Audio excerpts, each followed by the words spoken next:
Olá, seja bem-vindo a mais um episódio do meu podcast. Peraí, mais um episódio não, esse é o primeiro. E na verdade o podcast nem tem nome ainda. Mas enfim, eu acho que o que importa pra vocês é o que eu vou falar nesse podcast hoje. E é sobre o tema que eu mais gosto de falar, e eu tinha que escolher ele como o primeiro desse podcast, que é lifestyle ou nomadismo digital. Então eu vou falar pra vocês da coisa que eu mais foco na minha vida, que é ter uma qualidade de vida. Que não adianta nada você ter aquela, sei lá, você tem muito dinheiro, mas tua vida é um saco, você não está em depressão, você não consegue aproveitar ela, você não tem tempo para você mesmo, ou para os seus filhos, para sua família, para seus cachorros, para suas namoradas, sei lá. Tem que aproveitar a vida, essa é a minha opinião, e nisso eu sou muito bom, e eu ouso até dizer que eu tenho dos melhores estilos de vida que eu já vi na minha vida inteira. E sempre quando eu encontro o melhor que o meu, eu me esforço para conseguir passar o desse cara ou dessa mulher aí, porque eu acho que estilo de vida é sim meu objetivo a ser perseguido, e não só dinheiro ou sucesso profissional, etc. Apesar que eles estão bem relacionados, né? E por que eu vou falar sobre esse tema com vocês? Já que eu vou falar sobre ele, eu acho que é legal fazer uma introduçãozinha rápida. Eu selecionei 70 perguntas aqui da galera que me mandaram no canal do Borges lá no Instagram. Se você não me segue, é Du com U, tá? De Eduardo. Aí fica Du, né? Dudu, sabe? Du, canal Du Borges. Du com U, entendeu? Acho que sim, né? E aí, eu selecionei essa cacetada de perguntas. Cara, tem umas perguntas muito boas, cara. Tem umas meio polêmicas aqui também, mas eu prometo tentar responder todas elas sem muito filtro.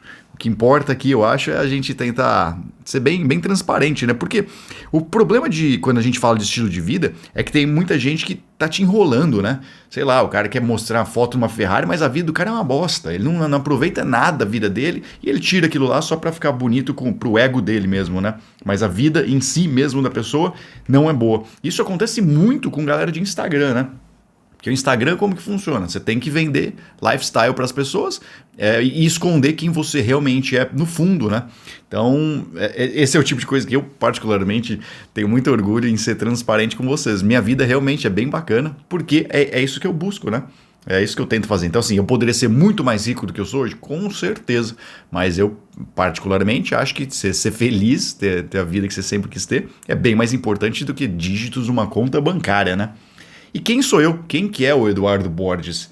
Eu iniciei aí nesse mundo de nomadismo digital em 2010.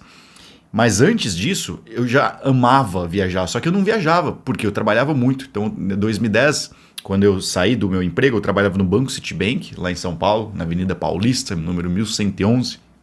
Nossa, cara, que agonia lembrar. E aí, como que rolava? Pelo menos em 2008, 2009, 2007 também, eu lia muito blogs de viagem, né? Naquela época se acessar muito portal, né? Tipo UOL e tal, e tinha alguns blogueiros que postavam uma coisa ou outra lá. E, cara, eu ficava tentando ler. Em inglês também tinha bastante coisa. E eu ficava lendo sobre aquilo e viajava, né? Então, meio que vai acontecer com vocês nesse podcast hoje, né? Esteja você dirigindo agora, ou você tá fazendo tua caminhada da manhã, ou tá em casa aí, cansado do Faustão, resolveu botar um podcast, não sei. Mas o que eu fazia era isso, eu tinha que estar trabalhando. Aí eu deixava o Excel aberto numa tela, o blog na outra tela e ficava só no Alt Tab ali, né? Vinha o chefe atrás, Alt Tab e dava uns pulos da cadeira quando ele chegava atrás. E eu ficava viajando. Eu viajava com as histórias das outras pessoas, né? Porque naquela época eu não tinha condição de viver viajando o mundo. E eu nem sabia que dava também, pra falar bem a real. Naquela época não tinha recurso, né? A palavra nômade não existia. Existia algumas poucas pessoas que você conhecia que viajaram, sei lá, 30 países. E você falava, nossa, cara, olha que animal a vida desse cara. E esse cara geralmente viajava porque ele tinha férias, né? E ele tinha férias e dinheiro. Aí todo ano ele fazia uma viagem, aí depois de 10 anos viajando, ele acumulou vários países. E pra mim era o ápice, né? De encontrar uma pessoa que tinha viajado para vários países. E aí eu comecei a falar assim, pô, acho que podia, né, tentar dar uma viajada qualquer dia, tentar pelo menos, sei lá, uns 2 países, vamos ver como funciona. E aí eu comecei a me direcionar, comecei a ver como o mundo era grande e quão pequeno era o mundo que eu vivia, né? E o meu mundo era tão pequeno que ele se baseava no escritório. Então de segunda a sexta-feira, das 8 da manhã até as 9 da noite, que eu trabalhava em banco, né, às vezes tinha que abusar um pouco no horário, e eu ficava na sala. Ficava lá fechado, vendo a galera do meu lado também, mexendo no computador. Parece um monte de ratinho trabalhando, né, na grade, na gaiola, rodando naquele negocinho lá. E era bem assim que eu comecei a enxergar. Então no começo você vê aquilo lá como Ai, que legal, trabalho num puta banco. Nossa, consegui uma mesa maior. Mesa era status, né? O tamanho da sua mesa. Cara, isso é bizarro lembrar isso. Mas o tamanho da mesa que você trabalha, do seu cubículo, quanto maior, mais status você tinha, mais bem sucedido você era. E na minha opinião, hoje é exatamente o oposto. O cara que tem a mesa grande tá ferrado, né? Porque é o cara que tem mais responsabilidade ali, possivelmente passa mais estresse. Então, nossa, não, eu não quero ser o cara da mesa grande. E aí, um certo dia eu resolvi pedir demissão, né? Falei, cara, não dá mais.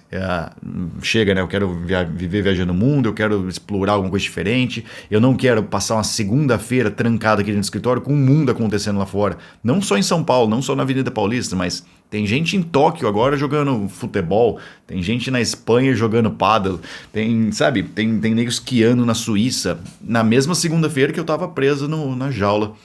E aí, esses pensamentos, assim, na hora que o pensamento entra na sua cabeça, ele começa a martelar, né? Porque você nunca tinha pensado naquele negócio, mas na hora que você pensa e começa a ver sentido naquilo, cara, o que você só vê na sua vida é aquilo. Não adianta, enquanto você não atingir, aquilo lá você vai ficar desesperado. Então essa foi minha vida nos meus últimos anos de emprego. Eu ficava viajando nos blogs que eu lia, em algum artigo ou outro, livro também, e era isso, né? Não tinha. Aí um certo momento eu falei, cara, chega, vou pedir demissão. Então eu já fazia uma graninha extra de lado, que eu vendia produtos, comprava produtos no eBay, nos Estados Unidos, e vendia no Mercado Livre do Brasil. Eu vendia carretilha de pesca. E aí eu ganhava uma margem, né? É o que a gente chama de arbitragem, isso aí, né? Ou você pode chamar de dropshipping também, se for o caso. E aí eu fui juntando uma graninha, juntei acho que 30 mil reais, 20 e poucos. E aí eu falei, pronto, beleza. Dá pra viajar já, vou pedir demissão. Eu tava no meu último semestre da faculdade, mas eu sei que não ia demorar só aqueles 6, eu sei que ia demorar mais alguns anos, porque eu sou muito ruim com faculdade. Então eu já tava no 6º ano ali, eu acho, de faculdade. Eram 6 anos de banco também, eu comecei o trabalho junto com a faculdade. E aí eu falei, beleza, tenho 30 conto na conta bancária. Naquela época, quanto será que tava o dólar naquela época, hein? Uns 2, 1 para 2, possivelmente, 1 para 2,5. E aí eu falei, agora é a hora, né? Perguntei para todo mundo ao meu redor, todo mundo, meus colegas de trabalho, para os meus amigos, para todo mundo, cara. E aí, o que você acha dos meus planos de viver viajando o mundo? O cara falou, você é louco, você nem faculdade você concluiu ainda. Essa é a primeira coisa que me falavam. Segundo, que você tem um ótimo emprego no banco. E supostamente eu tinha, mas o que é um ótimo emprego? Hoje, para mim, olhando, o que eu ganhava no banco no mês é o que eu ganho em 1 hora hoje na minha vida. É realmente essa comparação. Então, na verdade, até menos que 1 hora, acho que meia hora é o que eu ganhava no meu salário de mês. E aí, o que acontece? Não, é menos ainda. Nossa, ai, que agonia de lembrar disso. E aí, o que acontece? Você fica naquela assim, beleza, as pessoas não concordam que eu devo ir. Quer dizer que eu não devo ir, portanto? Só que aí vem outra reflexão. Ninguém faz isso, correto? Quantas pessoas você conhece que vivem viajando o mundo? Quase ninguém. Portanto, não adianta você pedir opinião para as pessoas que não fazem isso, que nunca fizeram, porque é claro que elas vão falar que para você não fazer. Essas pessoas, por mais que elas também queiram ter feito isso aí, elas têm medo de fazer. Tanto é que elas não fazem. Então, você vai pedir para um amigo, sei lá, funcionário público, qual a opinião dele de largar tudo e viver viajando o mundo, a chance desse cara concordar é muito baixa. Porque o cara, funcionário público, é justamente o cara que buscava pela tal da estabilidade, né? Que na minha opinião não existe. Então esse cara que gosta de estabilidade, ele não tem como te dar uma opinião de uma pessoa que é como você, que gosta de explorar coisas, gosta de visitar o mundo, gosta de tomar riscos, que na época eu nem sabia o que era tomar risco. Apesar de que eu trabalhava em risk management no banco, que era gestão de riscos, né? Mas enfim, eu comecei a ouvir toda essa galera, ninguém falava, vai Eduardo, é bom, não sei o que, vale a pena. Eu falei, cara, quer saber? Foda-se. A opinião das pessoas realmente não me interessa, porque nenhuma dessas pessoas que eu perguntei tem o estilo de vida que eu gostaria de ter. A maioria ou já, sei lá, namora com filhos e tal, ou tem um emprego lá chato que o cara vê feliz, aí pode sair só de sexta-feira depois das 8 da noite, aí repete tudo na mesma semana, a vida parece estar em loop, sabe? Então é aquele looping que eu nunca quis ter. E aí eu falei assim, então não interessa a opinião dessas pessoas. A única pessoa que me apoiou, curiosamente, foi minha mãe. Ela falou, se é isso que teu coração tá querendo te dizer, vai. Então, assim, o meu chefe queria morrer. Ele falou, não, pelo amor de Deus, você é louco, você vai largar um emprego desse, você nem se formou, só fala... Cara, era muito bom ouvir a opinião da galera. Só que quanto mais gente era contra, mais motivação eu tinha. Isso eu sabia. A motivação que me dava era essa galera falando que não. E eu olhava pra pessoa que deu opinião e falava, cara, eu não quero ter ouvido estilo de vida dessa galera. Não quero. Pera aí, cara. Deixa eu apertar o botãozinho do ar aqui. Pronto. Esquenta, gravar podcast esquenta. Eu pensei que fosse só vídeo, porque vídeo tem toda a iluminação, né? Você sabe o que é curioso de podcast? Eu acho que é mais fácil fazer, porque primeiro você não tem que ficar com aquela iluminação chata na sua cara. Segundo, que não tem como viajar com iluminação, dá muito trabalho. Teve até um tempo que eu viajei. Eu botava na mala, mas, cara, era muito trabalhoso carregar tudo aquilo. E eu quase não usava. E podcast eu falei, pô, eu só preciso de um microfone, né? Então é tranquilo fazer, dá pra gravar direto no celular mesmo, dependendo. Então eu achei que fosse mais legal. Mas enfim, voltando, pedi demissão. Pedi demissão, mudei pra Vancouver, no Canadá. Foi o primeiro lugar que eu encontrei. Eu fiquei pesquisando bastante. No Google tem muita resposta, tá, pessoal? Hoje em dia, principalmente, tem o Nomad List, tem aquele, acho que é, como chama aquele site que faz a comparação? Numbeo. Tem vários sites ali que te mostram preços, né, das coisas. E aí, mas naquela época não tinha nada, mas você meio que ia lendo sobre as cidades e você vendo o que você se identificava ou não, né? E aí as 5 cidades que eu mais tinha gostado era Viena, na Áustria, era Auckland, em New Zealand, que mais que eu tinha na época? Eu tinha Vancouver, no Canadá. Qual que era, cara? Tinha mais uma. Singapura também estava na minha lista. Então todas eram cidades com qualidade de vida bem alta, como você pode perceber. E aí, como que eu decidi isso? Eu tava perdidaço, né? Eu nunca tinha ido para nenhuma delas. Na verdade, o único país que eu tinha ido até então era para Argentina. Que aí eu ia com casei namoradas lá, acho que com 3 namoradas diferentes para Argentina. E aí, mas, sabe, é totalmente diferente. Você ir para Argentina é igual com namorada é igual para Campos do Jordão. Não tem aquele impacto cultural. Primeiro que você só tá falando o teu idioma, a viagem inteira. Segundo que você tá com uma pessoa já, você não precisa conhecer gente. Já quando você é um nômade, você tem que se forçar muito a conhecer pessoas novas, né? Mas viajando em casal não, é só vocês dois e pronto, não precisa de terceiros. E aí, o que rolou? Eu vi uma matéria na The Economist, falava assim, The World's Most Livable Places on Earth. Então, os lugares mais habitáveis na Terra, baseado em vários índices lá na métrica deles. E Vancouver tinha sido eleito pela segunda vez, ou terceira seguida, como a melhor cidade do mundo para se morar. Eu falei, foda-se, é pra lá mesmo, né? E aí, o que era o critério que eu precisava? Trabalhar. Porque assim, eu tinha que me sustentar. Por mais que eu tivesse uma graninha guardada, eu queria tocar o pé para ficar, sabe? Eu não queria voltar pro Brasil. Eu realmente acho que eu já tinha passado 23 anos da minha vida no Brasil, que foi a cidade que eu mudei, né? Eu não precisava voltar, já deu, né? 23 anos, eu vou viver 150, já foi uma parte da vida muito grande no Brasil, chega. E aí eu queria visto de trabalho, então eu tinha que escolher países que dessem essa opção. E na época, eu digo na época porque hoje não tem mais, tá? Tinha um programa no Canadá que chamava Work and Study Visa. Então era 50% study, 50% work. Então meio tempo, meio, né? Você tinha que trabalhar e estudar, meio a meio.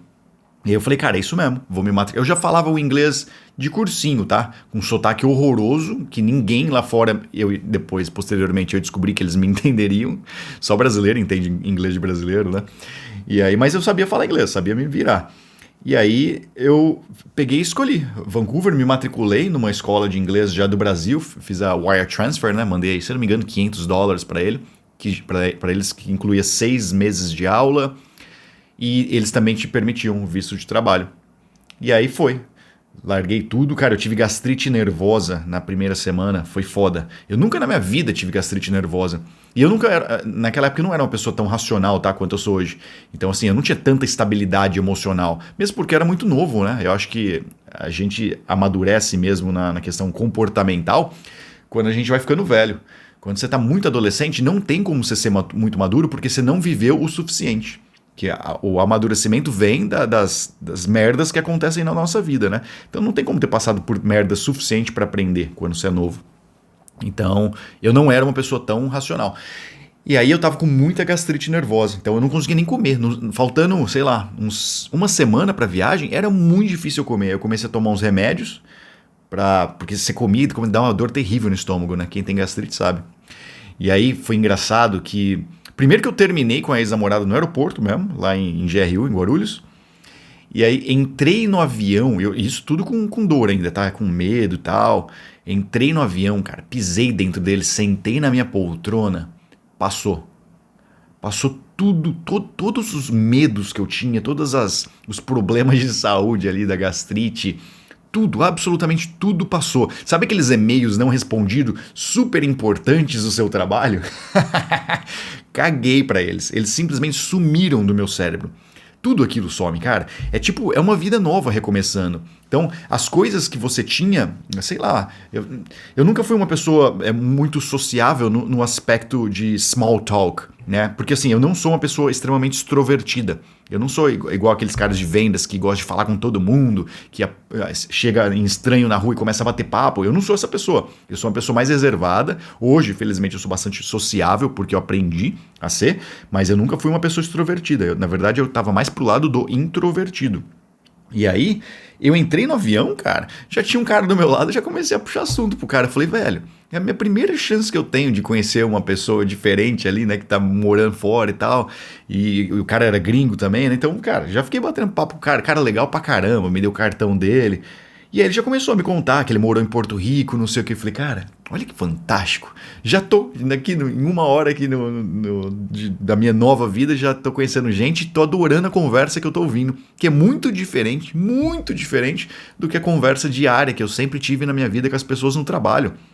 O que era conversa de trabalho? É futebol, ver qual foi o placar da semana, discutir quem tá pegando quem do trabalho, descobrir quem é gay e quem não é, descobrir quem comeu no final de semana ou não comeu.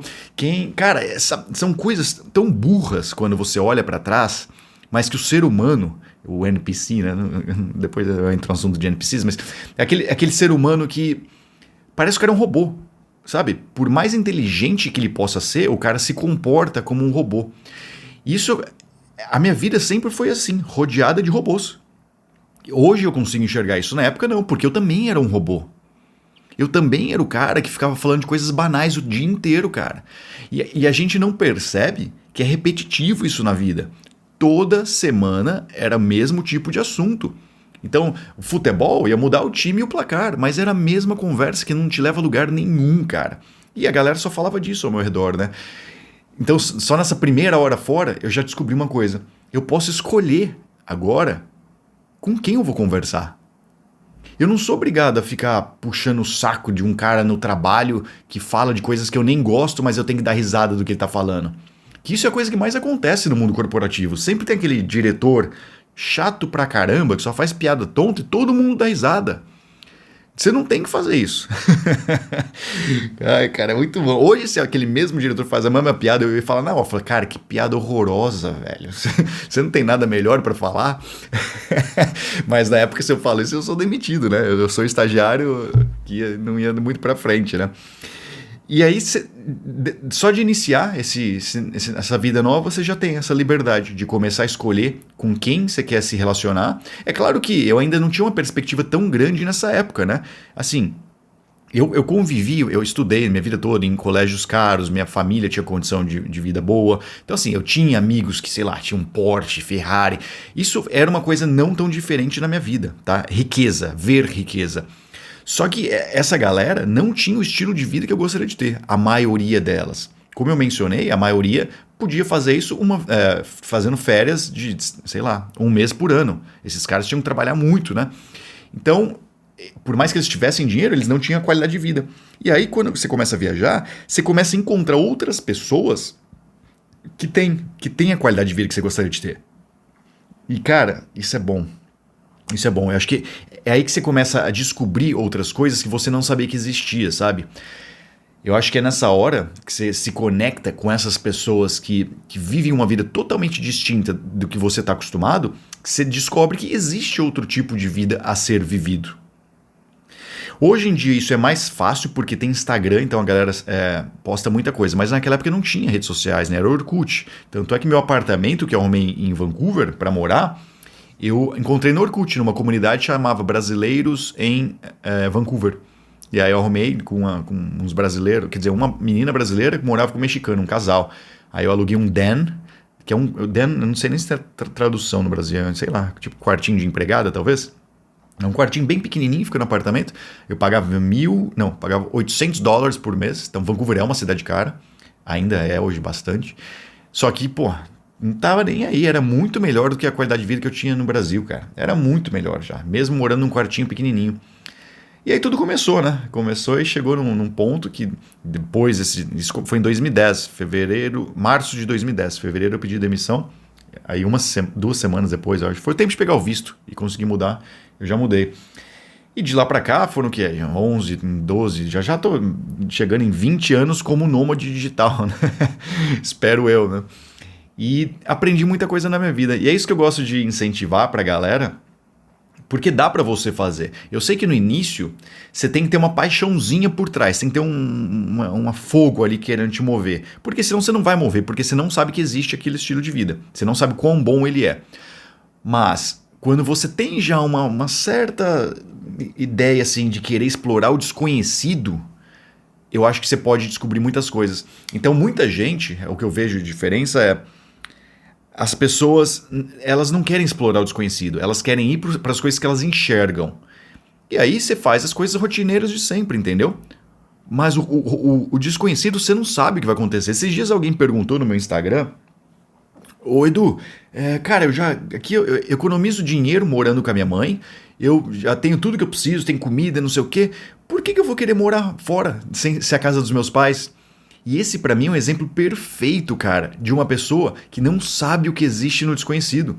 E o cara possivelmente nunca vai explorar o desconhecido. O que vai acontecer com esse cara? Vai continuar tendo a mesma vida de sempre. Então assim, é ruim ter a mesma vida de sempre? Não. Só que eu acho que você tem que ter ciência que você é um robô. Você vai continuar vivendo uma vida de robô. É isso. Você pode continuar fazendo tudo que você quiser, você vai ganhar seu dinheiro, vai ter sua qualidade de vida, mas é uma vida, na minha cabeça, olhando para trás, é uma vida de robô. Que é o que você faz o que tá todo mundo fazendo também, porque você não teve coragem de encarar o desconhecido. Imagina se lá atrás, cara, pega um Cristóvão Colombo. Cara, imagina, não tinha Google Maps, cara. Aí o cara entra lá no navio, pega um mapa que não te mostra absolutamente nada do que tem do outro lado, daquele oceano, que quando você olha para o oceano, o que você vê do outro lado? Nada. Ele acaba, né? Vira céu. É o horizonte só. E você vai navegando aquilo, você não sabe o que tem lá. Imagina se esses caras, lá de dezenas, centenas, milhares de anos atrás, não entrassem nesse navio e resolvessem cruzar aquele desconhecido. Cara, a América não teria sido descoberta. Por quê? E como que ela foi descoberta? Porque conseguiu juntar um monte de gente corajosa num barco e falar assim, cara, e se tiver alguma coisa muito melhor do que isso que eu estou vivendo agora? E eu acho que é isso que o nomadismo digital me trouxe, né? Então, assim, não existia nomadismo digital. Para falar bem a real, eu nem sabia se eu ia conseguir ganhar dinheiro pela internet ou não. Eu comecei a ganhar de verdade, assim. Eu fiz meu primeiro dinheiro online aos 14 anos de idade, em 1999, tá? Então era um ano antes do Google ser criado. Só que, cara, eu fiz na sorte, para falar bem a verdade. Eu ficava criando site, olhava e copiava e subia para um servidor. Eu ficava tentando um monte de coisa. Eu demorei uns 2 anos, eu acho. Depois que eu criei meu primeiro site, eu criei meu primeiro site com 12 anos. Então, eu fui ganhar o primeiro chequezinho ali, de $250, chegou pelo correio, aos 14. Então, assim, demorou 2 anos. E eu não tinha nada a me basear, era tudo desconhecido. Não tinha uma pessoa que falasse assim, olha, tipo um curso hoje em dia que te ensina a ganhar dinheiro. Não existia curso de ganhar dinheiro online naquela época. Nada, absolutamente nada. Então eu tinha que ficar tentando o desconhecido. E aí, eu acho que quando você abraça esse negócio de aceitar o desconhecido, isso pode ser para abandonar seu emprego. Então, assim, o que vai vir depois que você abandonar seu emprego? Na cabeça de muita gente vai vir miséria, vai vir fome, vai vir desespero, vai vir ser despejado do aluguel. Na minha cabeça, não. Na minha cabeça, quando você abandona uma coisa, vai vir outra muito melhor. Por quê? Se você, hoje, sem muito conhecimento, uma pessoa normal, conseguiu o que você tem, imagina posteriormente. Depois, porque assim, pensa, eu quando consegui meu emprego, eu tinha 18 anos de idade, tá? E qual que era o meu conhecimento? Era zero. Eu não era uma pessoa experiente. E aí eu fiquei nesse banco por 6 anos, tá? No mesmo emprego. Eu tentei sair algumas vezes, mas o banco acabava sempre cobrindo meu salário. Aí eu ficava, já que minha intenção era única, exclusiva de dinheiro na época. E aí, Quando eu saio daquilo, eu tenho 23 anos de idade. Aos 23, o que eu tenho de experiência já? Horas, trabalhei por 6 anos em um banco. Portanto, o emprego que eu vou arrumar agora tem que ser melhor do que o emprego que eu arrumei aos 18, sem qualquer tipo de conhecimento. Está acompanhando meu raciocínio? Então, essa é a hora que você fala assim, eu tenho muito mais conhecimento do que antes. Então você pode sim largar seu emprego, porque a chance de você encontrar o melhor existe. E a mesma coisa para relacionamento. Você tem um relacionamento ruim, aí você termina, adivinha só, você descobriu várias coisas que você não gosta em uma mulher, ou que você não gosta em um homem. Então, o próximo relacionamento você vai tentar encontrar pessoas que não têm esses problemas. Então, o próximo tende a ser melhor. E para mim é a mesma coisa com viajar. Então, assim, meu primeiro país é fantástico, mas isso não significa que ele é o melhor. E foi aí que eu fui bem auxiliado a continuar me tornando um nômade digital, a continuar viajando. Por quê? Minha qualidade de vida em Vancouver era absolutamente fantástica. Era realmente... Cara, eu acho que ainda depois de, sei lá, eu viajei mais de 50 países, já morei em mais de 18. 18, tá? Eu acho que Vancouver ainda é um dos melhores que existem. Mas isso não significa que é o único. E foi daí que eu continuei. E é aí que eu adoro ser reconhecido como, sim, um nômade digital. O que é um nômade digital? Que é o cara que pode viajar quando ele quiser.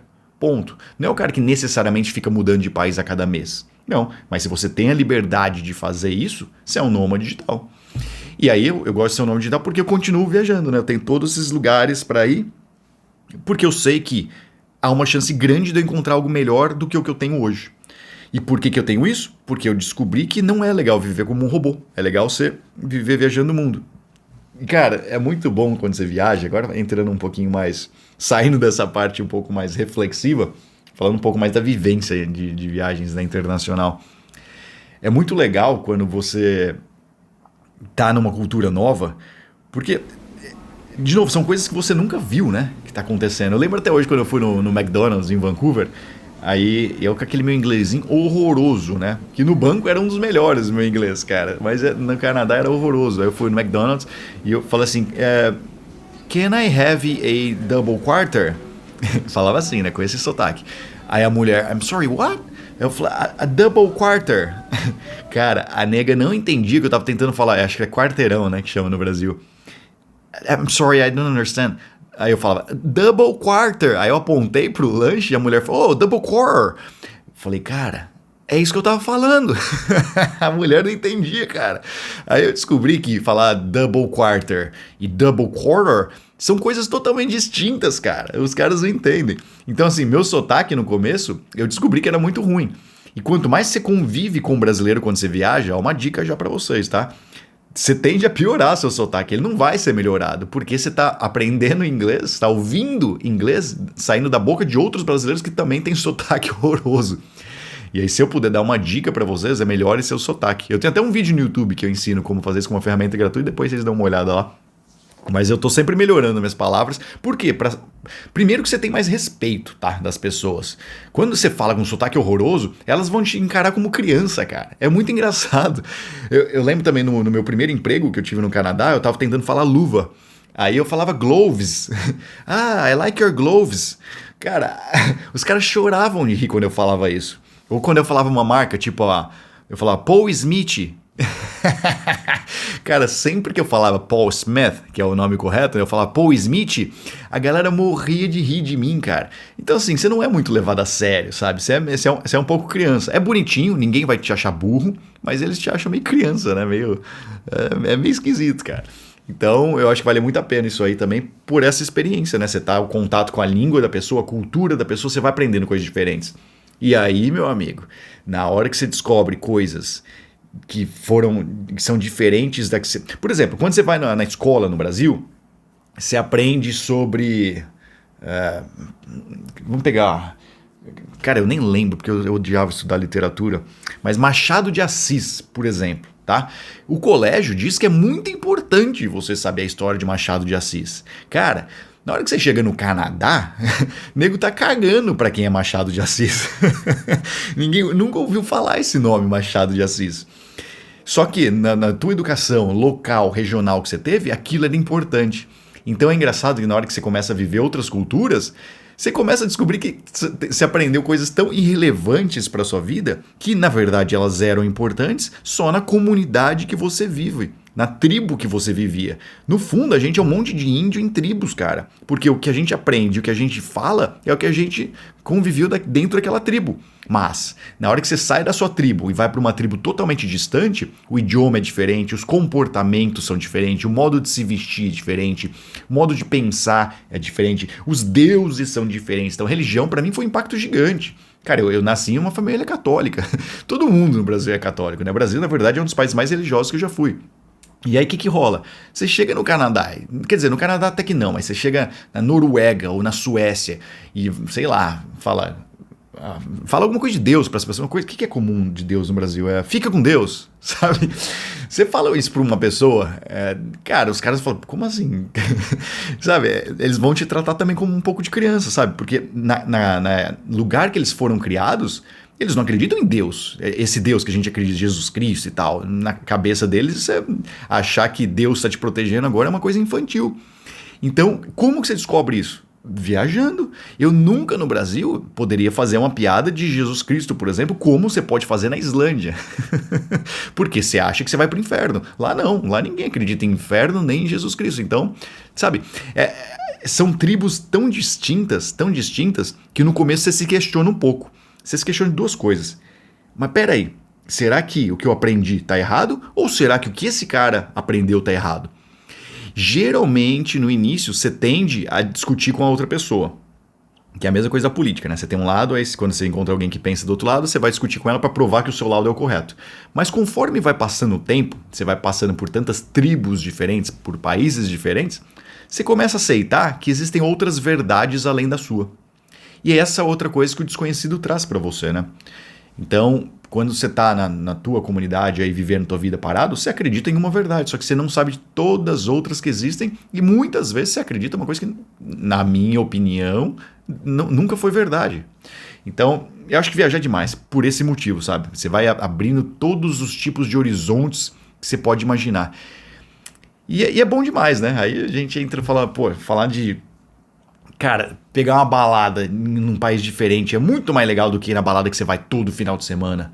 As mulheres que você vai conhecer, apesar de que as brasileiras ainda são as melhores do mundo, tá? Infelizmente vou ter que falar isso para os caras que achavam que tinha coisa melhor, mas o Brasil tá bem na frente aí.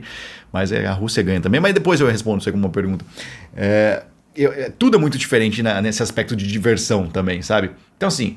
Eu acho que entretenimento, o Brasil ainda é um dos top 3 do mundo aí. O Brasil é muito divertido, de fato, você quer se divertir. Só que, não necessariamente precisa ser melhor. Só o fato de ser diferente, sei lá, você vai pra Ibiza, é diferente o jeito que você faz festa lá. Ou você vai pra Sérbia, é diferente também o jeito, sabe? É tudo diferente. É melhor? Possivelmente não. Em Belgrado, por exemplo, na Sérvia... Cara, é cigarreira pra tudo quanto é lado. Então você vai na balada, você sai... Nossa, cara. Parece que você foi defumado. Lembra no Brasil, sei lá, 15 anos atrás? É a mesma coisa lá. Então assim, é melhor? Claro que não. A balada no Brasil é bem melhor. Só que é diferente. E eu acho que o diferente que é o que o ser humano precisa pra crescer, né? Se você não tem diferente, você vai sempre fazer a mesma coisa. Se você faz sempre a mesma coisa, você não tem como fazer algo diferente. Você não tem como fazer algo, dar um upgrade na coisa, né? Fazer algo mais inovador. Você vai continuar fazendo o padrão. E não necessariamente o padrão é legal para todo mundo. Eu imagino que a maioria da galera que está me ouvindo aqui agora são pessoas que pensam um pouco similar a mim. Eu acho que a galera que não acredita no que eu falo, assim, que tem a cabeça mais fechada, elas já teriam parado de ouvir esse podcast. Isso é legal também, galera, na hora de conhecer gente pelo mundo, que você não precisa mais tentar agradar pessoas que não condizem com a sua qualidade de vida. Por quê? Você consegue encontrar pessoas que você se conecte melhor. Então, por exemplo, se eu continuasse vivendo, sei lá, no interior de São Paulo, que foi onde eu nasci, e me relacionando com aqueles amigos lá, que eu sempre tive, assim, eu estaria feliz, claro, só que minha vida não teria mudado nada. Eu continuaria fazendo a mesma coisa. Só que quando você conhece essas outras pessoas que também pensam similar a você começa a se conectar só com esse grupo. E aí é aquela história, né? Você é o que as 5 pessoas ao seu redor também são, né? Se todo mundo ao seu redor fuma, você vai ser fumante. Se todo mundo ao seu redor é mente aberta, gosta de trabalhar online, gosta de viver viajando o mundo, tem dinheiro, a grande chance de você acontecer... Há uma grande chance disso acontecer com você também. Entendeu?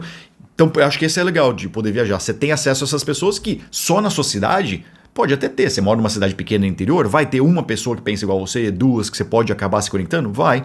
Só que quando você viaja, nós estamos falando de centenas. Eu tenho centenas de amigos que pensam igual a mim. É muito louco.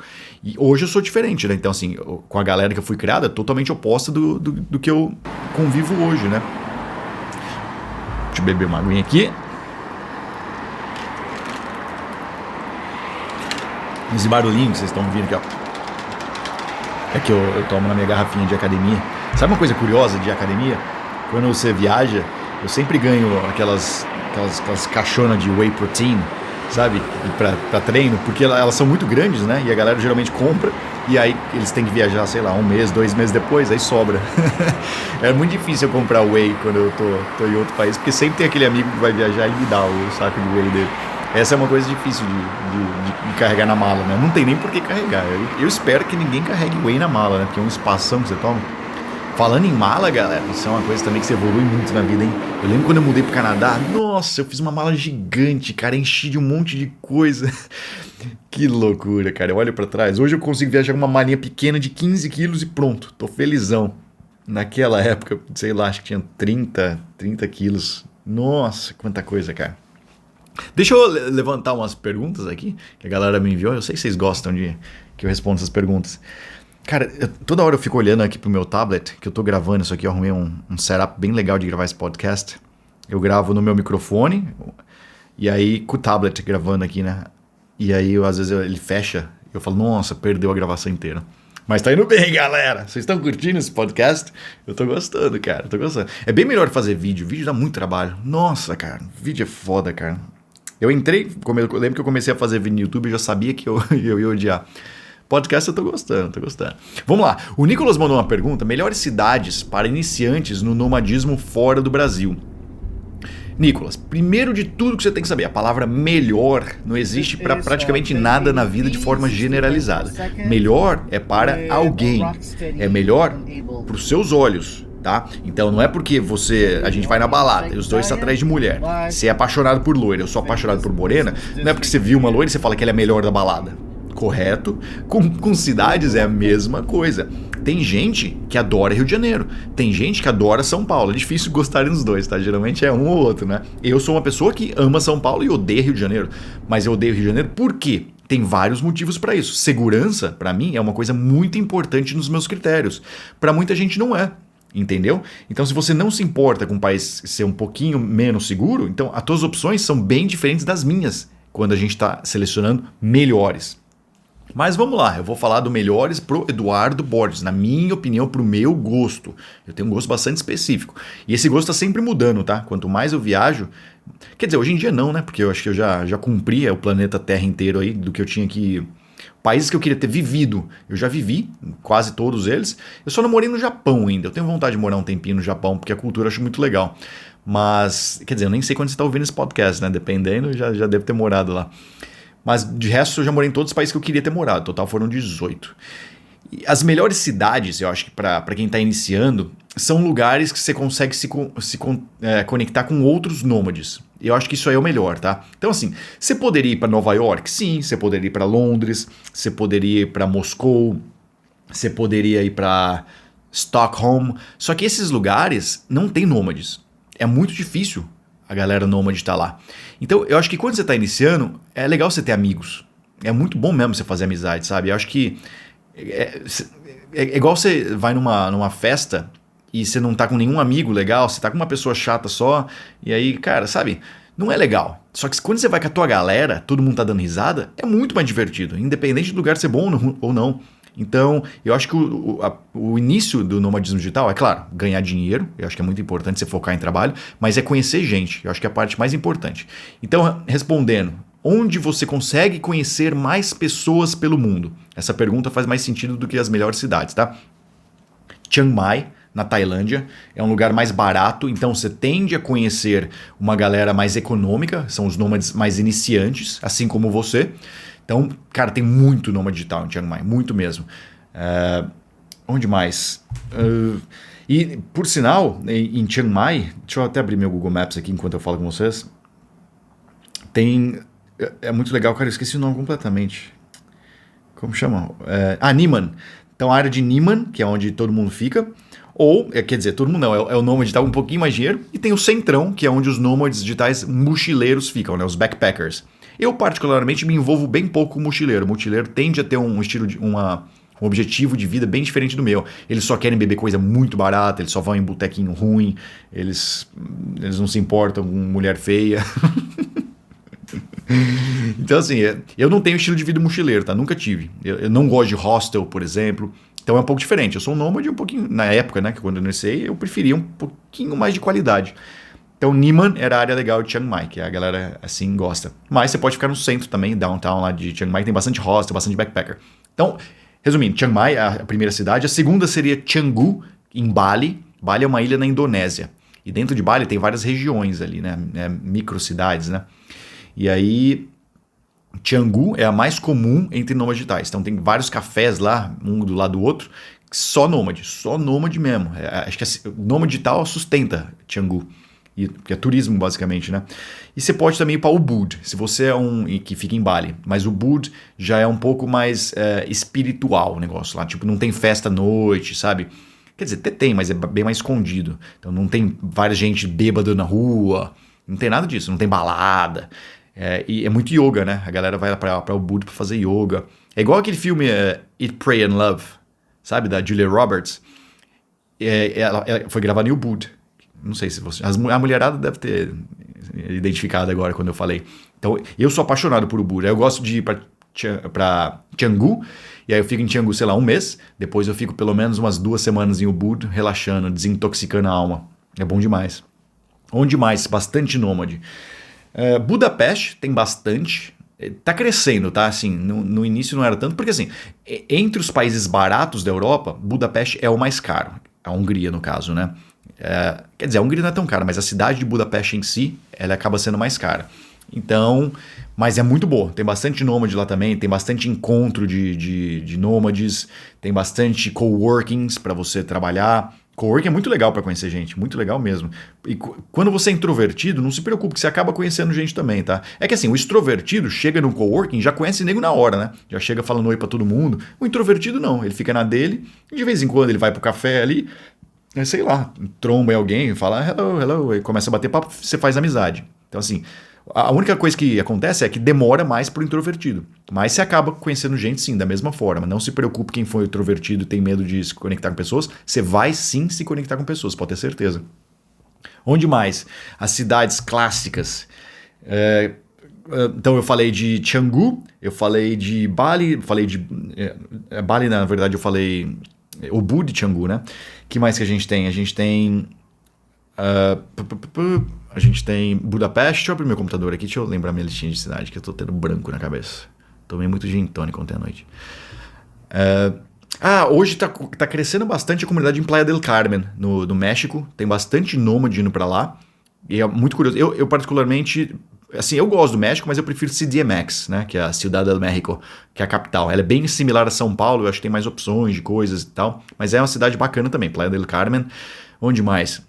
Medellín, na Colômbia, eu acho fantástica. Você conhece muita gente de alto nível lá. Não é o nômade mais barato.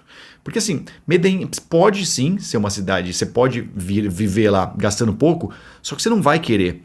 Porque é tipo morar em São Paulo num bairro pior, sabe? Não é tão legal. Quando você vai pra lá, você quer morar no melhor. Você quer ficar onde a galera fica, né? Então, mas tem opção barata também em Medellín. Então, aluguel lá em Medellín, sei lá, nós estamos falando de $1.000 para um lugar razoável. Um lugar top lá, $2.000. Então, pode ser caro, sabe, Medellín. Já em Bali, a gente consegue alugar coisa ali por, sei lá, $300, se for um pequenininho, um quartinho no mês. E Chiang Mai até menos. Chiang Mai é ainda mais barato que Bali, tá? É possivelmente um dos lugares mais baratos que tem. Por isso tem tanto nômade lá. É muito barato mesmo. Que mais que a gente tem? Mas Chiang Mai, eu já te antecipo, eu não gosto, tá? Eu realmente não gosto. Primeiro por isso, tem muita gente que não ganha uma grana. Assim, eu não sou mais iniciante, tá? Eu já faço isso há 11 anos. Então, hoje eu tenho um dinheiro e eu quero conviver com pessoas que também tenham. É melhor para mim, agrega mais a minha vida. Então, eu evito cidade que é muito barata. Cara, Lisboa, em Portugal, também tem bastante nômade, apesar de não ser uma cidade barata. Mas vai bastante gente da Europa, bastante nômade da Europa vai para lá por causa do clima, né? Então você vai pegar os alemães, os holandeses, a galera da Escandinávia. Muita gente gosta de ir para Lisboa por causa disso. Os preços são melhores do que no país deles e é um negócio dentro da Europa. Então eles gostam bastante de Lisboa. Eu adoro Bangkok, mas possivelmente para nômades digitais iniciantes, eu não sei se é a melhor. É bem caótico Bangkok, mas eu adoro. Vietnã também tem bastante coisa para quem está iniciando. Cara, tem muita cidade pelo mundo, cara, muita cidade de verdade. Na hora que você começa a viajar, você começa a se ligar disso. Mas é isso, eu acho que se você for iniciar, eu daria essas opções para você, tá? Seria então na Tailândia, ali, na Indonésia, ou na Colômbia também, que eu acho que é bacana. Ou uns países mais baratos da Europa, que são bem legais também. Cara, eu estendo muito aqui na resposta, porque eu tenho tanta cidade. Eu podia ter falado em Krakow, eu podia ter falado em Belgrade, eu podia ter falado em Split. Tem tanta cidade boa, sabe? Mas a gente vai ficar o dia inteiro aqui. Mais uma pergunta do Pedro aqui. Edu, falam que o Canadá recebe bem os imigrantes. Você concorda? Pedro, não, eu não concordo. Eu concordo que o povo canadense é o mais educado que existe no mundo. Tá? Educado no sentido de politeness, não de education. Então, educado de tratar as pessoas bem. O racismo é muito baixo no Canadá, cara, de verdade. Então, o racista é muito aberto. Por quê? Porque existem muitos imigrantes no país. Então, eles fazem parte. Vancouver, cara, 50% da cidade fala mandarim quase. É muito chinês lá, muito de verdade. Então, eles estão adaptados a isso. Mas a política imigratória do Canadá não é flexível não, tá? Então, falar que o Canadá recebe bem imigrante, recebe se você tiver tudo legal. Se você tiver um programa de visto direitinho e tal, aí sim. Mas se você tentar dar uns gatos ali na imigração e tal, os Estados Unidos vai ser bem mais aberto para você. Tá? Ainda mais com o Joe Biden, né? Na época Trump era mais difícil, mas Canadá não é um lugar fácil se você quer tentar rolos de imigração. Mas se você faz tudo direitinho, com certeza é um país fantástico. Uma pergunta do Jair. Não é aconselhável se tornar nômade em tempos de pandemia? Olha, Jair, eu acho que o grande problema é a barreira de entrada nos países e PCR. O PCR é a coisa mais terrível do mundo, mas acho que você se adapta, né? Eu tava falando com o Anderson esses dias, meus amigos, dos 196 sessões, e ele falou, cara, eu já fiz tanto PCR que eu acostumei. Eu imagino que você acostume mesmo em algum momento, mas é chato, eu não gosto de fazer PCR não. Só que é um custo a mais. Então, você, por exemplo, agora se você for viajar do Brasil para o México, que é uma coisa que muito brasileiro está fazendo, e é um dos poucos países que aceita o Brasil entrar durante o pico da pandemia, você vai ter que fazer um teste de PCR, que vai custar R$350, e muitos voos que antigamente você conseguiria com conexão em algum outro país, você não tem mais essa opção. Então tá mais caro voar. Por outro lado, tem menos gente viajando, então muitas companhias aéreas estão fazendo promoções. Então assim, tem um equilíbrio ali na questão do preço também, sabe? Então assim, não é que não é aconselhável viajar em tempos de pandemia, só é mais difícil, tá? Mas eu acho que você quer viajar, meu amigo, não tem barreira que te impeça. Pô, a última coisa que vai me segurar é uma pandemia. É que eu não quero a dificuldade de ficar viajando agora, né? Não sei se é bom ser nômade, mas eu tenho um monte de amigo que continua sendo. Só que é foda que você chega num país aí, os caras fazem lockdown. Eu não sei quando você tá ouvindo ouvindo esse podcast, mas se for em 2021, possivelmente você ainda tá passando pelos lockdowns da vida, você sabe o que eu tô falando. Vamos mais uma aqui. O Gustavo. O Gustavo falou coisa não relacionada. Tem mais uma do Jair. O que eu devo levar em conta antes de virar nômade digital? O que deve levar em conta? Que você precisa. Olha, eu acho que minimalismo é bastante importante, tá? Mas não é essencial, porque carregar um monte de coisa, cara, é só dor de cabeça. Pra você ter ideia, no aeroporto, quando eu tô viajando, no meu bolso só pode ter um celular e um passaporte. Ponto. Mais nada. Se eu começo a carregar fio, se eu começo a carregar coisa na mão, cara, já era, eu vou perder aquelas coisas, sabe? Então são coisas que eu aprendi e o minimalismo me ajuda muito com isso. Então eu deixo tudo dentro da mala, fechadinho, uma mala pequena, simples de carregar, com só o essencial. Então acho que é isso que é legal você ter em mente quando você é nômade. Você tem que aprender a viver com o essencial. Eu aqui, quando eu aluguei meu apartamento em Balneário Camboriú, eu comprei um tripé grande de câmera, eu comprei iluminação, eu comprei até um sofá. Mas, cara, são coisas que quando você é nômade, você não pode querer ter. Então, se você trabalha com, sei lá, com filmagem, tua vida vai ser mais difícil como nômade, se você tiver que carregar iluminação. Saiba disso. Então pense 2 vezes no que você realmente precisa carregar. Eu acho que isso é essencial. Além de, é claro, você conseguir fazer dinheiro online. Tá? Que isso eu acho que é o essencial para você ser nômade. Vamos ver o que mais. Ícaro, do Borges. Nômade declara saída definitiva? Alguns sim, alguns não. Então, assim, olha, eu não sou contador, eu não trabalho com essa parte de taxas, impostos essenciais para brasileiros, tá? Eu não manjo muito. Mas, de modo geral, a saída definitiva você faz quando você acha que não vai mais voltar para o país em alguns anos. Ou melhor, quando não vai mais morar no país. O que significa morar?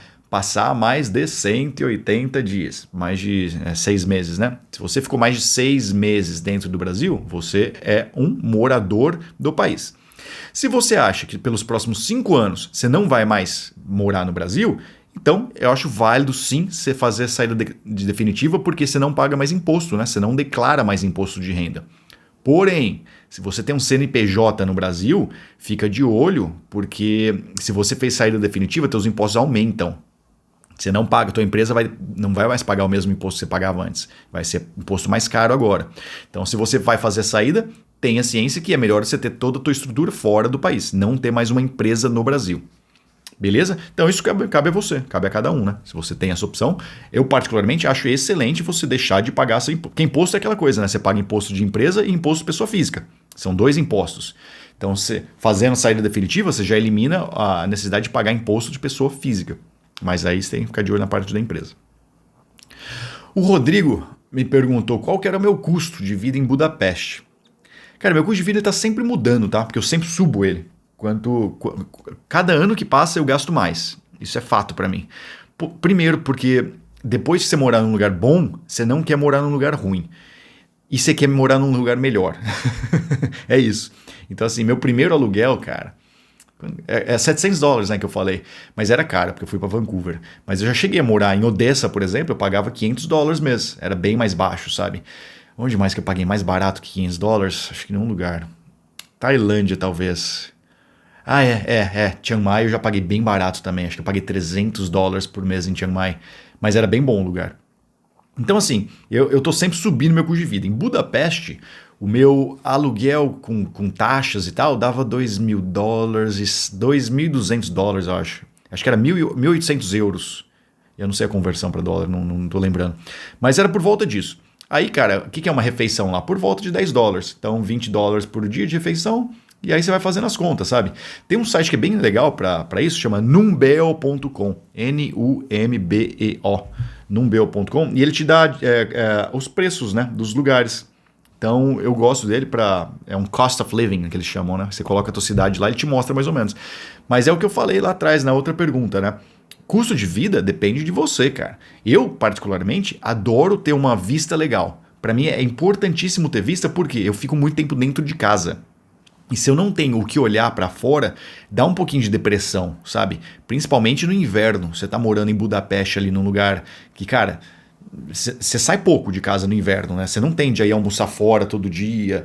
Ou, quer dizer, você até pode, né? Só que ficar em casa tende a ser mais confortável quando tá nevando, por exemplo.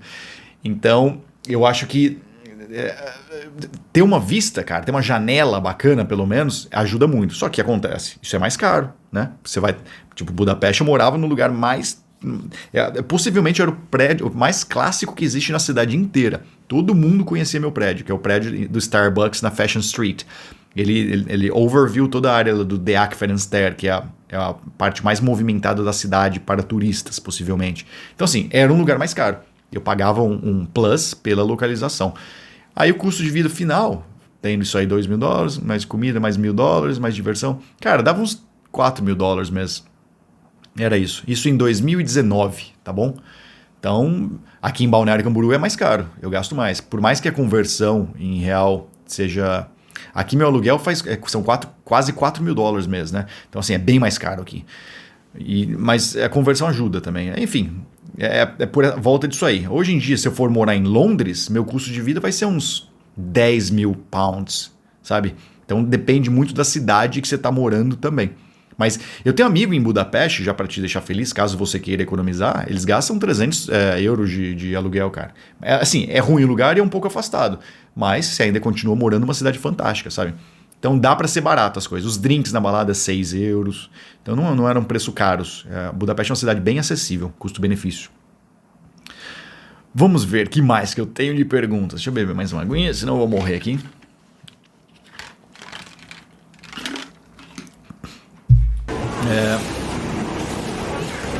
Quantos você precisa de dinheiro? Cara, dinheiro é a pergunta que mais me fazem, né? Quanto precisa para viver no leste europeu? O leste europeu é muito diferente. Sabe um exemplo para te dar? Morar na capital e morar no interior é muito diferente o preço, cara. Muito diferente mesmo. E eu digo mais. Se você mora na capital e mora num bairro muito bem localizado ou mora num bairro afastado, a diferença também é muito grande. Sabe? Então é muito difícil fazer uma média disso aí, porque, de novo, depende de você. Se você não se importa em pegar um transporte público todo dia, você vai pagar bem mais barato do que eu. Tipo em Melbourne, quando eu morei lá, cara, eu pagava $2.400 quando eu morei em North Carlton. Ou em onde mais que eu morei, cara? South Melbourne, eu também pagava acho que uns 2.600, não, $3.000 eu acho, lá era caro. Só que assim, era um lugar bem localizado, sabe? Se eu morasse um pouco mais afastado, eu poderia pagar quase metade disso aí. Só que pra mim era um saco ter que ficar pegando transporte público toda hora pra ir pra um lugar, sabe? Eu gosto de fazer as coisas a pé. Então é assim, é o luxo que você paga, né? Sai mais caro mesmo. Mas, cara, dá pra viajar muito barato. Dá pra viajar de verdade muito barato, cara. E tem gente que mora em hostel. Eu não sei como. Eu não consigo. Mas tem muita gente que se dá bem. Principalmente quando o cara é extrovertido. Eu acho que ele... O que é o extrovertido? É o cara que ganha energia quando ele tá ao lado de pessoas, né? As pessoas dão energia pra ele.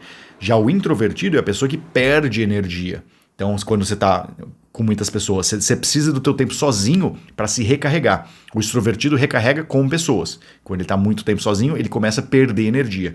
Então, um hostel para um cara extrovertido é bom, o cara se sente bem, ele está o tempo todo com gente, o tempo todo batendo papo. Já o cara introvertido num hostel, o cara vai ficar louco. Não tem como viver, porque é gente o dia inteiro te enchendo o saco. Então, eu gosto do meu canto. Vamos ver o que mais que eu tenho aqui.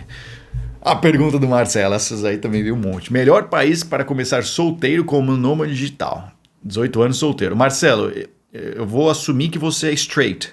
Porque, cara, de novo, o cara que tá buscando, o cara que é gay, vai ter cidades bem distintas da que eu costumo ir, tá? E para mulher que busca por homem ou a mulher que busca por mulher, tudo isso é diferente. Então eu vou te dar minha opinião de Eduardo Borges. Eu sou hétero e meu foco seria mulher, correto?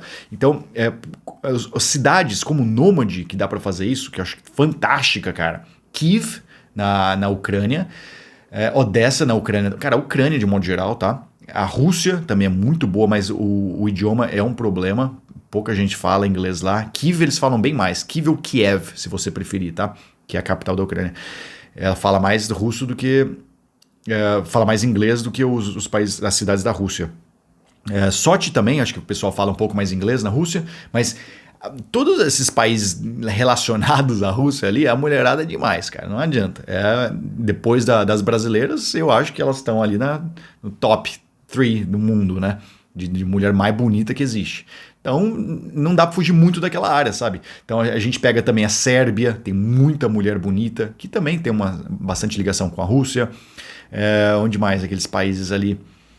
Acho que a Polônia eu acho muito bacana, apesar de elas não parecerem tão russas, mas elas são bem bonitas também e tem bastante coisa legal para fazer. Warsaw e Krakow são cidades tops para isso.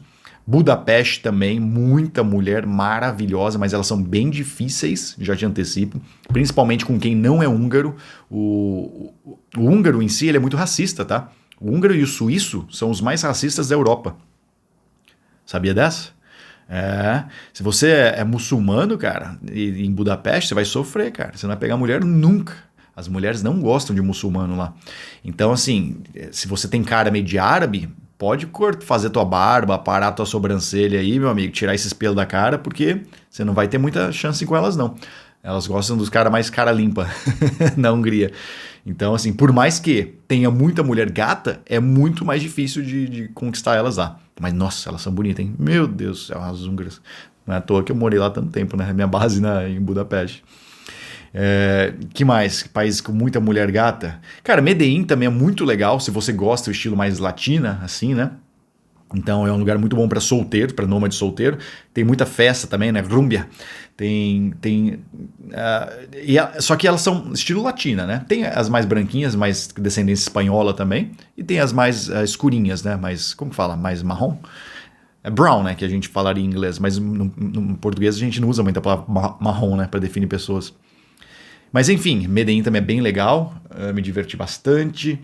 Eu não gosto muito de lugares de festa pesada pra paquera, pra conquistar mulher, essas coisas, porque é muita concorrente. Tipo, Ibiza. Eu não acho Ibiza bom lugar pra ir atrás de mulher. Na verdade, eu acho bem ruim, porque tem muito homem lá, muito homem rico. E aí você compete com todos esses caras e não gosto não. Preferia uma ilha menor na Grécia, por exemplo, do que o Ibiza. Só que Ibiza é divertidaço. Você tem grana, então, é bem legal. E é bem romântico também. Ibiza é legal pra ir com casais. Onde mais, cara? Onde mais que a gente tem festa demais?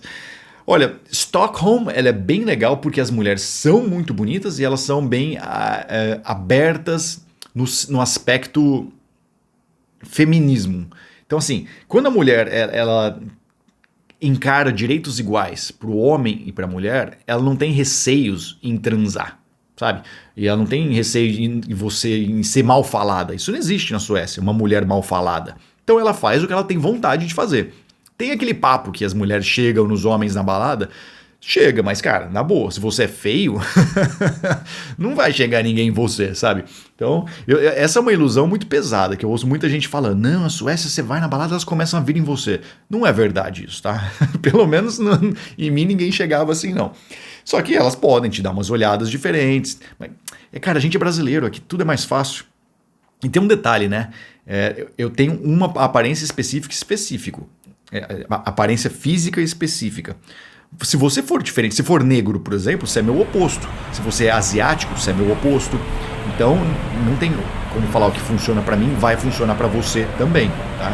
Nós somos pessoas diferentes. Eu tenho mais aparência italiana. Então, tem que ir em países que as mulheres gostam do perfil mais italiano.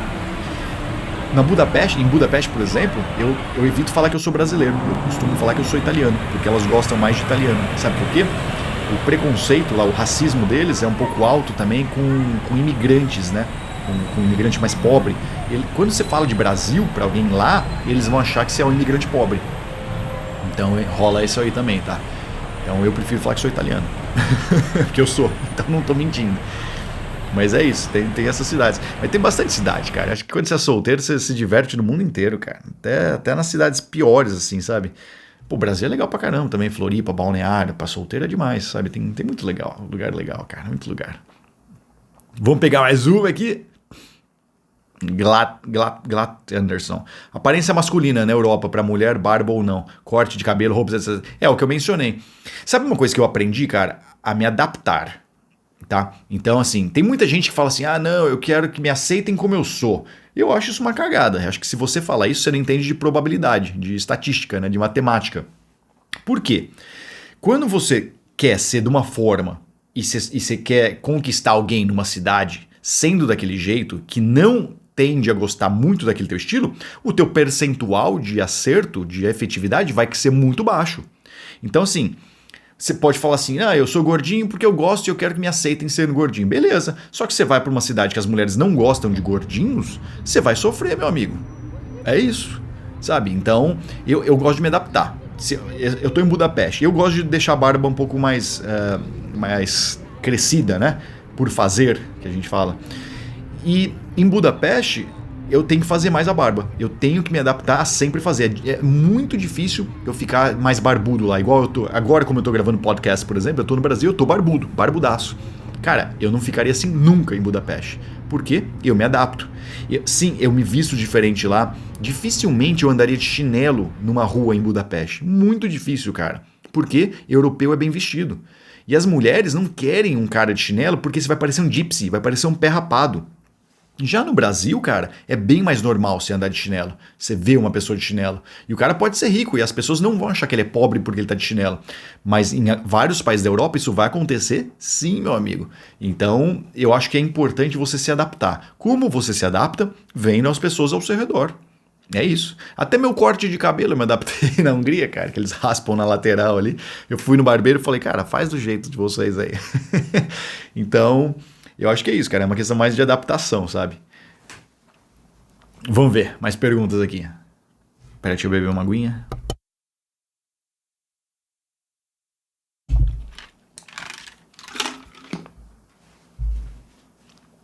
Ou Grinote, primeiro país para iniciar a jornada. Bom, isso eu acho que eu já mencionei lá atrás, né? Acho que a Tailândia é um país bom para vocês, a Colômbia também na América do Sul. México é legal também. Você chegou a ficar em algum Airbnb que era tiny house ou tree house? Não fiquei. Eu nunca. Quer dizer, peraí, eu já peguei uns Airbnb diferentes, mas casa de árvore não. Deve ser foda, né? Deve ser muito confortável. Mas não, cara. Eu já peguei Airbnb muito bonito, assim, sabe? Mas não coisas diferentes. Eu ia uma vez ficar num barco em Amsterdã. Eles alugam bastante barco lá. É bem mais barato do que ficar nas casas em si. Mas a qualidade é bem pior, né? É um barco, tem cheiro e tal. Não, nunca fiquei em lugar estranho. Eu já fiquei em tanto Airbnb, cara. Deixa eu fazer as contas. Será que eu já fiquei em mais de 1.000 Airbnbs? Talvez, viu? O Airbnb existe o quê? Faz uns 5 anos. Quando eu comecei a viajar, não existia nada de Airbnb, né? Era Booking.com e alugava por lá. O Airbnb é uma coisa mais recente, eu diria ali, né? Já fiquei, acho que por volta de 1.000 Airbnbs. Mas nunca peguei um desses super diferentes. Mas tem, cara, é muito Airbnb top. Nossa, como é legal. Adoro Airbnb. Vamos ver. João, melhores lugares para aprender inglês. João, inglês você vai aprender de duas formas. Um, estudando e dois, praticando. É isso, correto? Então assim, estudando, você pode estudar online, correto? Você pode fazer um curso online ou você pode ter um professor particular e qualquer cidade do mundo vai ter um professor particular, se você quiser fazer pessoalmente, que te ensina inglês. Qualquer lugar do mundo. Ou você pode fazer aula por Skype, tá? Ou esses cursos que você compra, ou em cursinho de inglês, enfim. É assim que você vai aprender, na parte teórica e tudo, a parte de repetição, qualquer lugar do mundo. Agora, tem a segunda questão que é prática, correto? Onde que você pode praticar o inglês? De modo geral, em países que o idioma principal é inglês ou os países que tenham bastante pessoas falando inglês. Então vou dar um exemplo. Bali é um país que o idioma deles é da Indonésia, certo? É o Indonesian. Eu não sei como falar isso em inglês, em português. Então eles falam Indonesian. Só que, adivinha só, você vai treinar muito o seu inglês em Bali, porque a maioria das pessoas ao seu redor também falam inglês, porque eles são nômades também. Já se você está morando no interior da Rússia, não vai ser tão fácil assim, porque poucas pessoas vão falar inglês com você, entendeu? Então eu acho que é esse filtro que você tem que fazer, sabe? É um lugar que tenha bastante gente que fale inglês e aprender inglês em si, você pode aprender em qualquer lugar do mundo. E aí tem um ponto importante, quando a gente está falando de intercâmbio, que é um pouco diferente, né? Que é como eu iniciei, né? Eu fiz o programa de Study and Work. Nesse caso, eu recomendo muito, se você quer começar a trabalhar, sei lá, limpar chão, fritar hambúrguer, essas coisas, que eu particularmente acho que vale muito a pena você fazer sim, encontre países que te ofereçam visto de trabalho. Eu recomendaria esse. Tipo, eu não iria para os Estados Unidos como ilegal para ficar fazendo trabalho como ilegal, sei lá, jardineiro. Eu não... Se você tem a opção de ir para um país que você pode fazer isso legalmente, eu acho que é bem melhor, tá? Primeiro que você vai ganhar mais, de modo geral. Quer dizer, não necessariamente, né? Estados Unidos tem uns bicos que pagam bem. Enfim, eu acho que vale a pena você encontrar um país que te tenha esse programa de Study and Work. Mas se você é nômade, trabalha pela internet, vai para qualquer lugar que você vai treinar teu inglês. Então, Tailândia você vai treinar teu inglês, Indonésia você vai treinar teu inglês, Inglaterra vai treinar teu inglês, por aí vai. Beleza? Vamos ver a Grace. Gracie, quanto o fato de conhecer lugares e culturas diferentes te ajudou com a convivência com pessoas no geral? Grace, me ajudou muito, sabe por quê? Quando você vive numa tribo específica, você consegue entender como aquelas pessoas se portam. Você consegue entender o jeito delas. Então, por exemplo, vou dar um exemplo de pegar a mulher em balada, tá? Coisa bem brasileira mesmo. Como que o brasileiro é de modo geral? Mais agressivo. Correto? A gente é assim, vai no Rio de Janeiro, por exemplo. É assim que funciona. No Rio de Janeiro, assim, você se adapta a isso. Só que você tenta ser um pouquinho agressivo como um carioca em um país, sei lá, na Suécia, cara, a mulher vai te dar uma muca no nariz. Depende, você faz isso no Canadá, vai chamar a polícia, cara. Você vai preso. Então, assim, é abuso o que você está fazendo. Eu acho que essas culturas são muito distintas, porque quando você vive, o aprendizado é muito distinto, desculpa. Quando você vive num lugar que todo mundo faz a mesma coisa, você só sabe entender aquele tipo de comportamento. Mas quando você vai para um país que faz um comportamento totalmente distinto, você tem que aprender aquele também. Então, depois do fato de que você morou em vários lugares distintos, você começa a entender os comportamentos das pessoas e aí você tem uma base muito mais ampla para analisar o ser humano de modo geral, sabe? Então, para mim, hoje é muito mais fácil para conversar com gringos eu digo de qualquer país, tá? Pessoas internacionais, porque eu morei em vários outros países, mas quando eu iniciei minha jornada de nômade digital, eu ainda era um brasileiro babaca. Porque o brasileiro é babaca. O nosso comportamento, do homem principalmente, ele é muito babaca.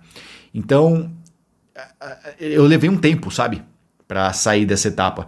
E eu só consegui de fato chegar nesse ponto hoje, que eu tenho bastante flexibilidade em falar com as pessoas de uma forma que eu seja respeitoso com ela e que elas gostem de mim, porque eu conheci outras pessoas como ela, da tribo dela. Então, ter essa ciência de costume.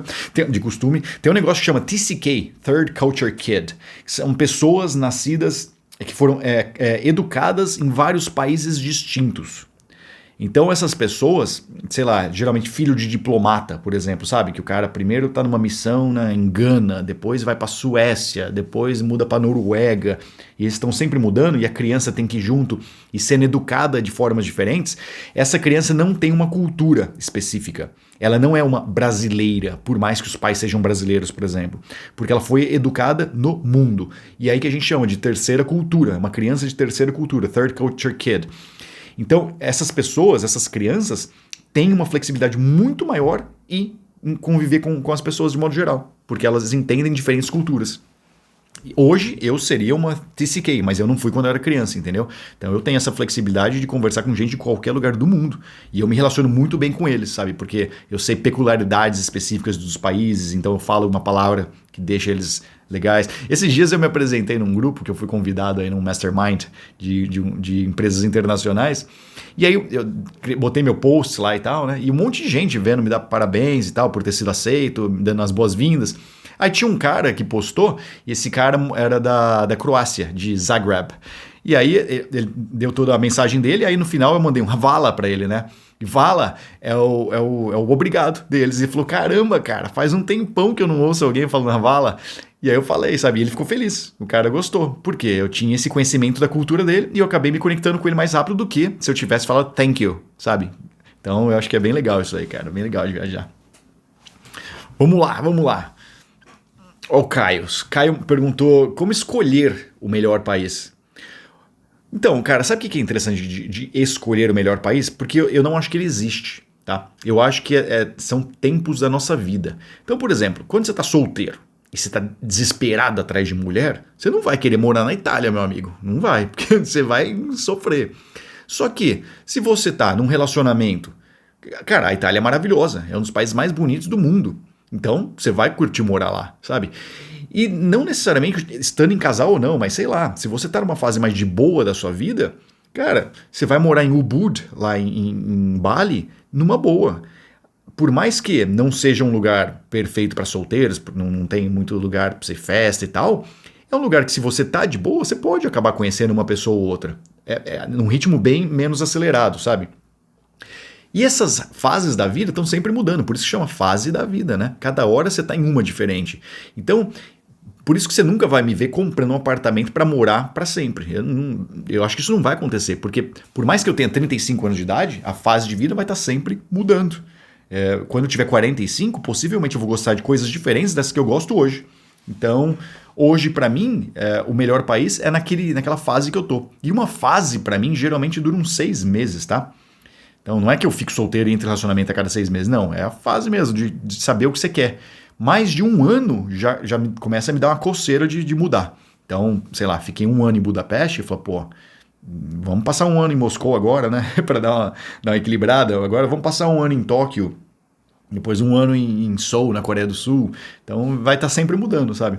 Mas de modo geral, os critérios que eu busco, qualidade de vida pela segurança, tem que ser seguro, eu não gosto de morar em lugar não seguro. Então, quando eu venho pro Brasil, ou eu moro em duas áreas, né? Que é Balneário Floripa, né? Essa região aqui de Santa Catarina, ou eu moro no Itaim Bibi, lá em São Paulo. Então, só. Para mim, não tem outros lugares mais interessantes que isso, porque no aspecto segurança são os lugares que me agradam, sabe? Então, eu fico nesse dilema aí de ter só opções bastante seguras para seguir. Então, segurança, aí depende, claro, se eu tô solteiro ou não, isso impacta bastante. Como eu disse, eu jamais iria para um país que não tem mulher se eu tô solteiro, né? Porque vocês me entendem, eu acho. Que mais tem de critério importante aí? O custo de vida é bastante relevante para saber quem são as pessoas que você vai conhecer. Então, por exemplo, Nova York, Manhattan especialmente, é fantástico, eu adoro lá. Custo de vida altíssimo. Eu vou conhecer um monte de banker, vou conhecer galera, sabe, do mercado financeiro grande, uns diretores e tal. Se é isso, se essa é a minha vibe agora, de conhecer essa galera, então Londres também vai ser uma cidade que eu vou me encaixar muito bem. Mas, se meu foco é conhecer outras pessoas que também focam, sei lá, galera que gosta mais de praia, galera que gosta de fazer kitesurfing, um Barcelona, no caso uma Espanha, ia se encaixar muito melhor do que uma Inglaterra, sabe? Enfim, tá sempre mudando. Por isso que quando alguém pergunta ou um ou outro, eu falo os dois. Então, alguém perguntou esses dias, Vancouver ou Budapeste? As duas são cidades totalmente diferentes. E qual que é a minha resposta? Os dois. Passa um tempo em Budapeste, depois passa um tempo em Vancouver. Essa é a melhor forma, eu acho, de ser nômade. Não é escolher um ou outro, e sim fazer todos. Vamos ver.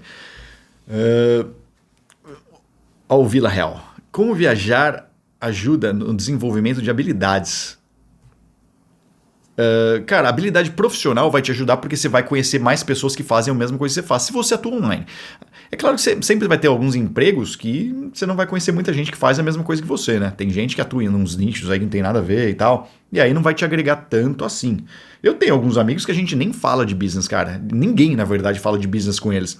Porque o negócio deles é, saber, não tem nada a ver com o de ninguém. Sei lá, eu tenho um amigo que é nômade digital, é advogado, por exemplo. Cara, é muito difícil a gente falar de business. Então, com ele especificamente, a gente fala de outros temas. Então, eu acho que depende muito do seu negócio, tá? Nessa questão de habilidade. No meu caso, que eu atuo com marketing digital e com SEO, pô, tudo que eu conheci veio das pessoas.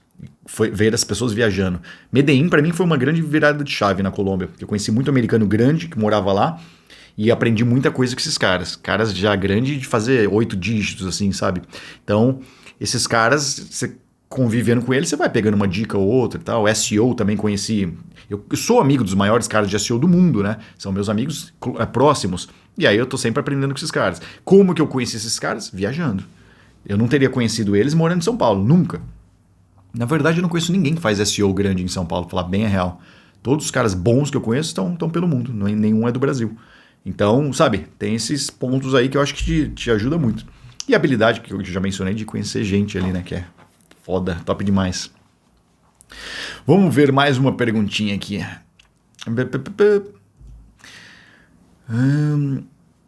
Como você faz para pesquisa do lugar, onde ficar? Legal isso aí. Eu tenho um artigo no meu blog, é o eborges.org/Airbnb. Eu ensino como que eu uso o Airbnb. A primeira coisa que eu faço é bem legal essa dica. Você presta atenção, cara, que vai mudar a sua vida na hora que você estiver indo numa cidade nova que você não sabe onde ficar. Eu vou no Google e busco Best Restaurants e o nome da cidade. Então, melhores restaurantes em Londres. E, cara, eu pego, sei lá, uns 5 sites diferentes ali e vou listando todos os restaurantes. E aí, o que eu faço? Eu vou no Google Maps, busco um por um desses restaurantes e vou colocando um coraçãozinho neles, vou salvando eles. E vai chegar no momento, sei lá, eu tenho 30 restaurantes salvos e, cara, você já sabe exatamente a região que tem mais restaurantes ali para ficar. Então, beleza, já sei restaurantes. E aí eu coloco outras coisas também, por exemplo, nightclubs. Se bem que balada, em algumas cidades é um pouco afastado. Mas, sabe, as coisas que você mais faz no dia a dia, tenta colocar no Google Maps e aí você encontra... Restaurante é o que eu mais olho porque é uma coisa que eu faço todos os dias, né? 2 vezes por dia eu vou em restaurante. Então, quanto mais opções tiver... Geralmente é a melhor área para se estar, onde tem bastante restaurante, e é o lugar mais fácil. E aí eu faço isso. E assim, tende a ser mais caro esse lugar também, tá? Tenha ciência disso. Em algumas cidades específicas, tipo Melbourne. Melbourne tem o centro ali, né? Que é o como fala? City Financial District, CBD, não é CBD, CBD é maconha, é o... Caramba, cara, esqueci. CBD, né? CBD Melbourne. Será que é CBD, cara? Se eu ficar falando CBD aqui não for CBD? CBD Melbourne, deixa eu olhar no Google aqui. É o CBD mesmo, é o CBD, cara.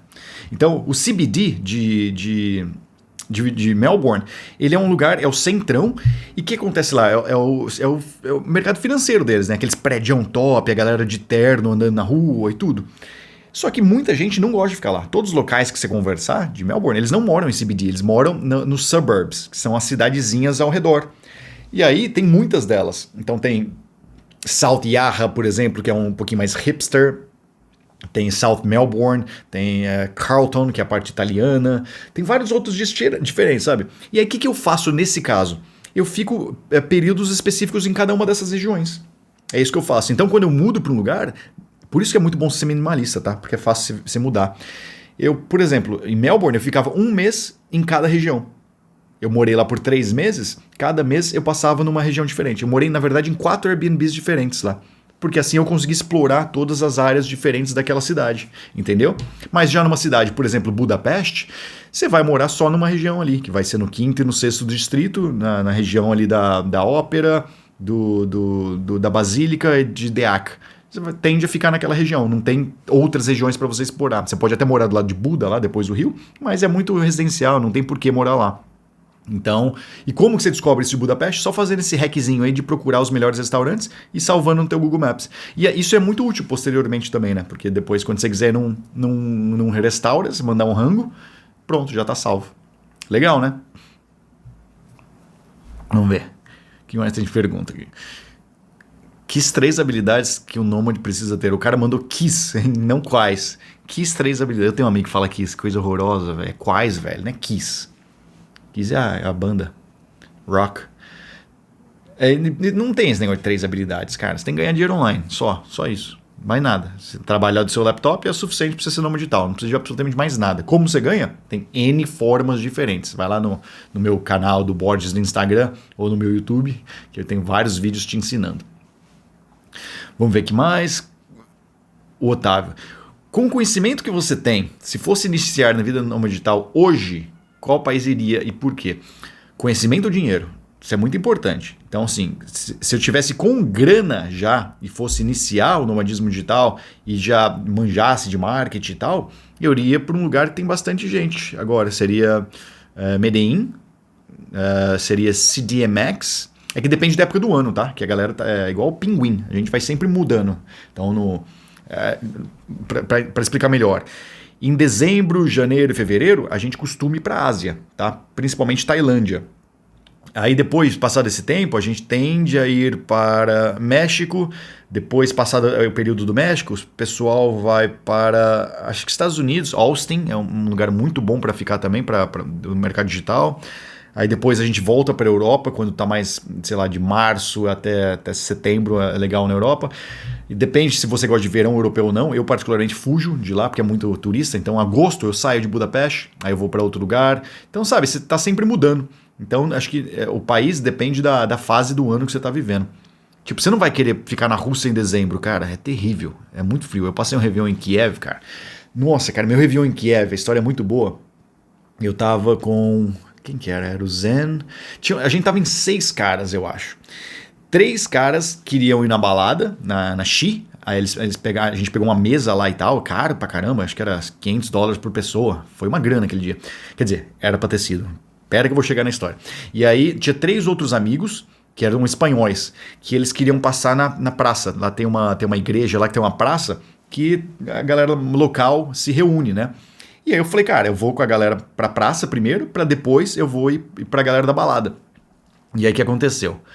Nossa, cara, que foda. Tava tão frio aquele dia, mas tava tão frio, dia 31 de dezembro, é o pico do inverno, né? Tava acho que uns menos 20. E aí eu morava em Budapeste, na época eu não levei tantas blusas, eu levei uma forte, mas achei que não ia ficar na rua, né, cara? Porque você pega Uber do apartamento pra balada, depois pro supermercado, depois pro restaurante, depois pra sua casa, você não fica andando na rua. Eu não sabia que ia passar o Réveillon no meio de uma praça. E a praça é aberta, tem umas fogueiras e tal, Mas não dá.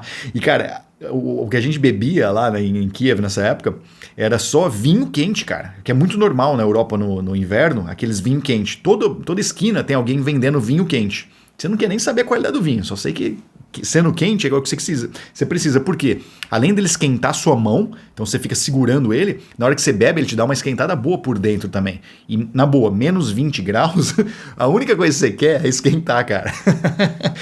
Juro, você não quer mais nada, cara. Você não quer ver mulher, você não quer bater, você quer esquentar, porque tá frio pra cacete. E aí o que aconteceu? Primeiro que eu não conseguia beber vodka, que é o que eu queria beber lá com os caras, eu tinha que ficar bebendo vinho quente. Cara, você não consegue beber muito vinho quente, ele começa a ficar meio enjoativo aquele negócio, né? Ele é doce. E aí, cara, eu não aguentava mais tomar vinho quente, e aí eu me perdi dos caras, que eles foram falar com uma mulherada feia. Cara, espanhol gosta de mulher feia, não sei porquê. Enfim, eles foram lá ficar chavecando as mulheres feias, eu falei, não vou ficar aqui com vocês aqui não, vou dar minhas voltas sozinho. E aí eu fui dar minhas voltas e me perdi dos caras. Era bem grande a praça, ela estava lotada. E eu me perdi dos caras e eu falei, cara, foda-se, vou embora agora pra China, pra balada. Adivinha só, meu iPhone tava morto. O frio era tão grande que ele tinha desligado, cara. Cara, que bosta que foi aquilo, que bosta. Resumindo, tava sem iPhone, não conseguia pegar Uber pra ir pra balada. Só que aí veio o segundo problema.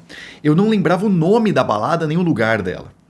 E, cara, pegar táxi na rua, em Kiev, é um inferno que você não sabe. Os caras são chatos, cara, eles tentam te extorquir, eles não falam inglês. É aqueles taxistas mala mesmo, picareta, sabe? Então, cara, assim, eu ia ser extorquido pelos caras que eu sei. Então, eu não sabia o nome da balada, não tinha celular e não tava com meus amigos pra usar o celular deles. Resumindo, eu me fudi, cara. Sabe o que aconteceu? Eu tive que voltar a pé pra casa. Tive que voltar a pé, cara. Não conseguia nem pegar um Uber pra ir pra minha casa. Foi foda. Acho que foi o pior Réveillon da minha vida isso aí em Kiev, viu? Não quero passar de novo, não, cara. E se for passar, não passem numa praça. Não, não vale a pena, cara. Foi foda. Foi muito foda. Vamos lá. Vamos lá. Essa próxima pergunta aqui. Quando você trocava de país, essa aqui do Wilson, impactava muito na sua produtividade? Se sim, por quantos dias? Impactava, cara. Eu acho assim, existe um período de adaptação quando você você acabou de mudar para um lugar novo. Então, por exemplo, quando hoje em dia eu mudo bastante isso aí, tá? No começo eu viajava a cada 3 meses, depois para 6 meses, depois 1 ano, depende muito da minha fase da vida. Mas, quando você chega, vamos supor que eu acabei de ir para a Coreia do Sul, beleza? Estou em Balneário Camboriú, comprei meu voo como nômade e vou para a Coreia do Sul. Amanhã, segunda-feira, é meu primeiro dia em Seul, que a gente fala em Seul, né, em português. Então eu estou lá pela primeira vez. Na hora que você chega numa cidade totalmente desconhecida, que você nunca foi antes, você tem um período de adaptação para saber como tudo funciona. Primeiro, você quer saber os restaurantes que você vai comer. Segundo, você quer saber o supermercado que tem ali perto para você, por exemplo, comprar água, sabe? Outro, você tem que arrumar um SIM card, geralmente, né? Você compra. Que mais? Academia também, você vai ter que descobrir onde fica. Aí vem os outros pontos, mais de entretenimento. Você vai ter que conhecer alguém, você vai ter que fazer amigos, vai ter que saber quais bares funcionam em quais dias. Tudo isso te gasta bastante energia, por incrível que pareça. Para quem cozinha, tende a ser um pouquinho mais fácil, porque você só precisa de saber onde está o supermercado mais próximo ali, você já vai se virando. Mas quem vive como eu, é um pouco mais difícil. E eu diria que esse período de adaptação é de 2 a 3 semanas. Tá? Eu acho que eu me sinto em casa mesmo a partir ali da 3ª semana. Eu nunca me senti morando num lugar com menos de 3 semanas, porque você ainda tá nos perrengues usuais de sempre, sabe? E tem assim um ponto, por mais que você já saiba onde tem um restaurante e tal, encontrou uma região bacana para morar, mas você não conhece ninguém, você ainda se sente, eu pelo menos sou assim, eu me sinto um pouco deslocado. Se eu não tenho nenhum amigo lá, eu ainda não tô adaptado. Então eu não consigo trabalhar, sabe, bem. Eu consigo fazer o básico, mas eu sei que o meu foco tinha que ser conhecer alguém. Então, o trabalho ele acaba estando em segundo lugar. Então, a produtividade, na hora que você está mudando de país, ela vem desse aspecto de prioridade. O que é prioridade para você que acabou de chegar num país novo? Talvez conhecer o país, ir no parque, explorar a cidade, fazer suas caminhadas, ou talvez seja trabalho. Se o trabalho é sua prioridade, talvez você consiga reduzir menos a sua produtividade. Mas pra mim, nunca foi. Quando eu tô mudando de país e eu cheguei lá, a primeira semana especialmente, meu trabalho é quase zero. É mandar e-mail e acabou, sabe? Só que tem gente que se adapta melhor. Eu tenho amigos, cara, que eles produzem muito mais quando estão viajando. É muito louco, né? É a minoria, tá? Eu diria que são 10% deles. 90% é como eu. Mas tem 10% dos meus amigos que falam, cara, se eu paro de viajar, eu não consigo produzir. Engraçado, né? Então acho que depende muito do estilo de cada um, mas pra mim, em média, eu preciso ali de umas 2, 3 semanas pra me adaptar. É que hoje eu já conheço a maioria das cidades, né? Se eu for pra, sei lá, pra Warsaw, na Polônia, eu sei exatamente o ônibus que eu tenho que pegar para chegar na minha casa. Eu sei onde que pede táxi, eu sei quais são os restaurantes, eu tenho meus amigos. Então esse período vai ser reduzido, sei lá, para uma semana, que é mais a questão de adaptação do jet lag, do fuso horário, da cidade. Mas quando eu não conheço a cidade, é uma cidade nova, pelo menos umas 3 semanas aí, para voltar a ter a produtividade mais alta. Beleza? Vamos lá, mais uma perguntinha. Vocês estão gostando desse podcast? Eu tô gostando de gravar isso aqui, cara. Tá ficando legal. O duro é que eu não pretendo fazer edição nele, senão vai me dar muito trabalho, vai me encher o saco ficar fazendo edição. E eu fico bebendo água aqui, já dá vontade no banheiro. Aí vocês vão ouvir o barulho da descarga aqui no fundo. Mas aí sim vai ser um podcast verdade, hein? Bem transparente. Vamos lá, pergunta do Paulo. Itens essenciais para um homem moderno. Caramba, parece título de revista de moda. Eu não sei o que é um homem moderno, velho. Eu uso camiseta branca, camiseta preta e calça. Porra, eu tenho um tênis e um sapato. Eu tenho umas 6 camisetas brancas e umas 6 pretas. A maioria polo. Quer dizer, 3, né? Não tem mais de 6. Deixa eu ver. 10. Não, é mais, desculpa, eu não vou mentir, não. Eu devo ter umas 5 polo preta, umas 3 polo branca, umas 5 camiseta preta e umas 5 camiseta branca. É, por aí. Então vai umas 15 camisetas ali. Mas não preciso carregar todas elas não, tá? Eu acho que você pode viajar com bem menos. Eu, quando carregava só a mala de... É que hoje em dia eu tô despachando mala também. Eu tô achando mais confortável despachar mala do que carregar ela. Porque tem muita companhia aérea que implica com o peso da bagagem de mão, cara. E é muito chato quando eles fazem isso, porque eles te obrigam a abrir a mala ali na hora do check-in e tirar alguma coisa e você tem que carregar essa coisa na mão, velho. E é muito chato isso, ter que passar por esse processo, sabe? Então eu prefiro pagar logo e dar uma despachada na mala maior, quando for o caso. E quando não for, eu tento pôr o mínimo na minha mala de mão. Mas é isso, esses são meus itens essenciais, são as camisetas, calça, acho que 2, uma clara e uma escura, short também, acho que uns 2 tá bom, a cueca é como você, eu uso um monte, e é isso. Aí sapato eu tenho um tênis, assim, que é mais, dá pra fazer esporte e tal, dá pra andar com ele, fazer caminhada, e tenho um sapato pra eu sair mais à noite, e tenho meus blazers, porque eu gosto de me vestir bem à noite, tem um pocket square, por exemplo, não sei se vocês sabem o que é, aquele lenço que você coloca no bolso. Eu carrego 6. Eu adoro meus pocket squares. Mas aqui não gasta espaço nenhum, sabe? Eles vão dentro do bolso já do blazer. E é isso, cara. Não tem muito, sabe? Eu acho que quanto menos, melhor na hora que você é viajante. Não adianta querer carregar um monte de coisa. Cara, galera pergunta, mas você não carrega aqueles kits de nômade digital, que é aquele negócio que você põe por baixo da camiseta para quando tá viajando, para guardar o passaporte? Claro que não, cara. Eu tô com a minha calça, eu boto o passaporte nela, eu boto na mochila. Eu não tenho nada de nômade. É bom esclarecer isso aí. Então, se você vier me vender alguma coisa que é perfeito para nômade digital carregar, para mim é item que você não precisa. Porque o que você precisa para viajar é item normal do seu dia a dia na sua cidade, tá? Então, eu tento ficar nisso aí. Então, não tem muitos itens essenciais, não. Se eu dissesse que algum essencial meu é o Pocket Square, que é uma forma de eu ficar mais bem vestido, porque eu gosto de ir em eventos bons também, às vezes, né? Eu faço parte de uma rede social que chama A Small World, e nessa rede social é um público mais top, né? Você precisa ser convidado e tal, é uma galera mais internacional. Lá não é para nômades digitais, mas para pessoas que têm business internacionais e vivem viajando o mundo. E aí sempre tem um evento em um hotel 5 estrelas, nego de terno e tal, então eu gosto de... E muitas cidades da Europa, você tem que se vestir bem para sair à noite, né? Você não... E só de camiseta, não, talvez não seja... Você nem entre em algumas baladas, né? Então eu tento ter meu blazer e meus pocket squares. Mas gravata eu uso pouco. Eu carrego uma também. Vamos ver, mais uma pergunta aqui. O Lucas perguntou, melhores lugares para ficar rico vendendo hora na Europa? Cara, para de falar vendendo hora, é coisa estranha vendendo hora. Você não tá vendendo, ninguém tá comprando a sua hora literalmente. Você tá fazendo prestação de serviços, que aí você pode escolher se você vai ser pago por hora, por projeto, enfim. Os lugares, cara, não sei, eu nunca trabalhei localmente, né? Quer dizer, eu trabalhei no Canadá. No Canadá eu ganhava $7 por hora, dólar canadense, era bem baixo. Eu trabalhava num restaurante indiano, eu lavava louça e montava comida. Limpava o chão também no final do dia e tirava o lixo para fora, que aí eu chavecava todas as garçonetes na hora que a gente ia. Era muito bom, cara. Porque durante o restaurante ali dentro era muita gente ouvindo, né? Mas na hora que tinha que carregar o lixo para fora, era só eu e a garçonete, né? Uma, por sinal, virou minha namorada na época, cara. Que a hora de tirar o lixo era a hora da chavecada nelas. Era muito bom, cara. Ai, ai. E aí eu ganhava $7 lá. Mas eu não sei.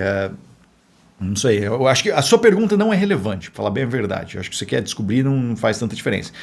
Por exemplo, se você presta serviços online, você pode prestar para qualquer lugar do mundo, não interessa o país que você tá. Então, sabe, não tem nada a ver com o estilo de vida, de viajar, nada disso. Vamos outra pergunta aqui. Tem uma pergunta aqui do cara que não tem nome. Eduardo, por que Balneário Camboriú como base fixa? Olha, não é base fixa, tá? É base temporária. Eu não tenho base fixa.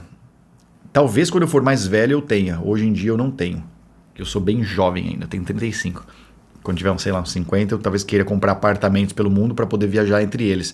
Mas Balneário para mim é uma boa base porque a cidade é muito segura. Quando eu venho pro Brasil, como eu mencionei, eu gosto de ter segurança. E aqui dá pra fazer bastante coisa a pé, eu tenho bastante amigo. Se eu não tivesse amigo em Balneário, eu não sei se eu ficaria aqui não, tá? Como eu tenho vários amigos aqui, me ajudou bastante. Floripa, acho que é bem legal também. Eu acho que tende a ser minha primeira opção. Se eu não tivesse amigos em Balneário, eu ficaria em Floripa. Mas são essas duas melhores cidades do Brasil, porque eu gosto muito de praia. Eu não vou na praia, mas eu gosto muito de olhar para ela. Eu gosto do mar, a vibe de ter água por perto, sabe? Tanto é que Budapeste eu morava a uma quadra do rio Danúbio, né?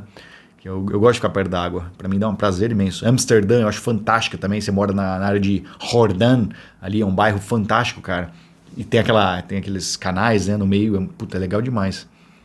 Mas você gosta mesmo de morar na água, mora em Viena. Em Veneza. Minha família, por sinal, é de Veneza. Minha família italiana. Mas vamos lá. Ó o Walter. E sobre ser nômade com esposa e 3 filhos pequenos? Walter... É muito possível, tá? Eu conheci vários casais que viajam com filhos. Eu conheci a primeira vez quando eu morava em Medellín, na Colômbia. Era um casal, ela era suíça e ele era canadense. E eles tinham 4 menininhas, cara, lindas, todas pequenininhas, loirinha de olho azul. Uma gracinha as meninas. Aí elas tinham, acho que 1 ano de intervalo entre cada uma. E há 8 anos tinha mais velha, alguma coisa assim, quando eu as conheci. E sabe o que foi curioso? Ela tinha visitado 80 países. As menininhas. 80 países, cara. 80, velho. Criança. Como pode, né? E aí, só com esse casal. Então, assim, com certeza, eles têm um business que não precise de tanto trabalho assim. Porque senão... Porque é perrengue, né, cara? Querer viajar com 3 filhos, claro que é perrengue. Mas se seu business te permite, eu acho que nada te impede. Porque educação... Eu, particularmente, quando tiver filho, já pretendo fazer educação homeschooling, né? De qualquer forma. Então, homeschooling você faz de qualquer lugar do mundo. Então, cara, eu acho que o teu maior impeditivo é os perrengues de carregar a molecada, sei lá, você vai pro Egito, você tem que ficar de olho nas crianças, né? Ainda mais naquele caos lá, você vai para um país africano, cara, criança se atropelar, sabe? Essas coisinhas normais. Esse seria meu maior receio. Mas, de modo geral, cara, eu acho que viajar com filho é bem mais fácil do que viajar com cachorro, por exemplo. Porque cachorros tem que ficar procurando algumas licenças específicas, não pode levar em alguns parques, sabe? Criança você pode fazer tudo isso e você pode educar eles por casa. Então, eu conheci bastante. E acho que é uma tendência bem grande isso aí, viu, cara? Os pais que podem trabalhar online, eu não vejo motivo algum para eles ficarem presos de uma cidade. Mesmo porque sua criança, seus filhos vão aprender muito mais convivendo em várias tribos do que nascendo em uma só e sendo obrigados a absorver aquilo lá. E eu acho que você, como pai, tem uma responsabilidade de dar opções para os seus filhos e não querer impor algo nelas. Por exemplo, religião. Assim, na minha vida foi imposto que religião católica era correto. Eu acho que aquilo foi errado. Eu acho que eu devia ter tido opções para fazer refletir. Felizmente, eu acabei refletindo sozinho. Aos 18 anos, eu comecei a pensar em ser budista e tal, fui mudando minha linha de raciocínio. Mas eu acho que é muito importante para o pai não impor o gosto dele para os filhos, e sim deixar os filhos verem com os próprios olhos e tirarem as próprias conclusões.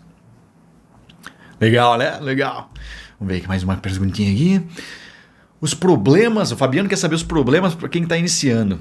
Cara, o problema, Fabiano, de nômade digital no início, olha, eu acho que tem os problemas convencionais de aeroporto, fazer check-in, saber que transporte público você pega, como não pegar, não tomar golpe de taxista, que é muito normal. Mas hoje em dia tem Uber na maior parte dos países, né? Ou tem Yandex Taxi. Cada aplicativo tem cada cidade tem seu aplicativinho ali, né? Que é bom vocês saberem isso aí, por sinal.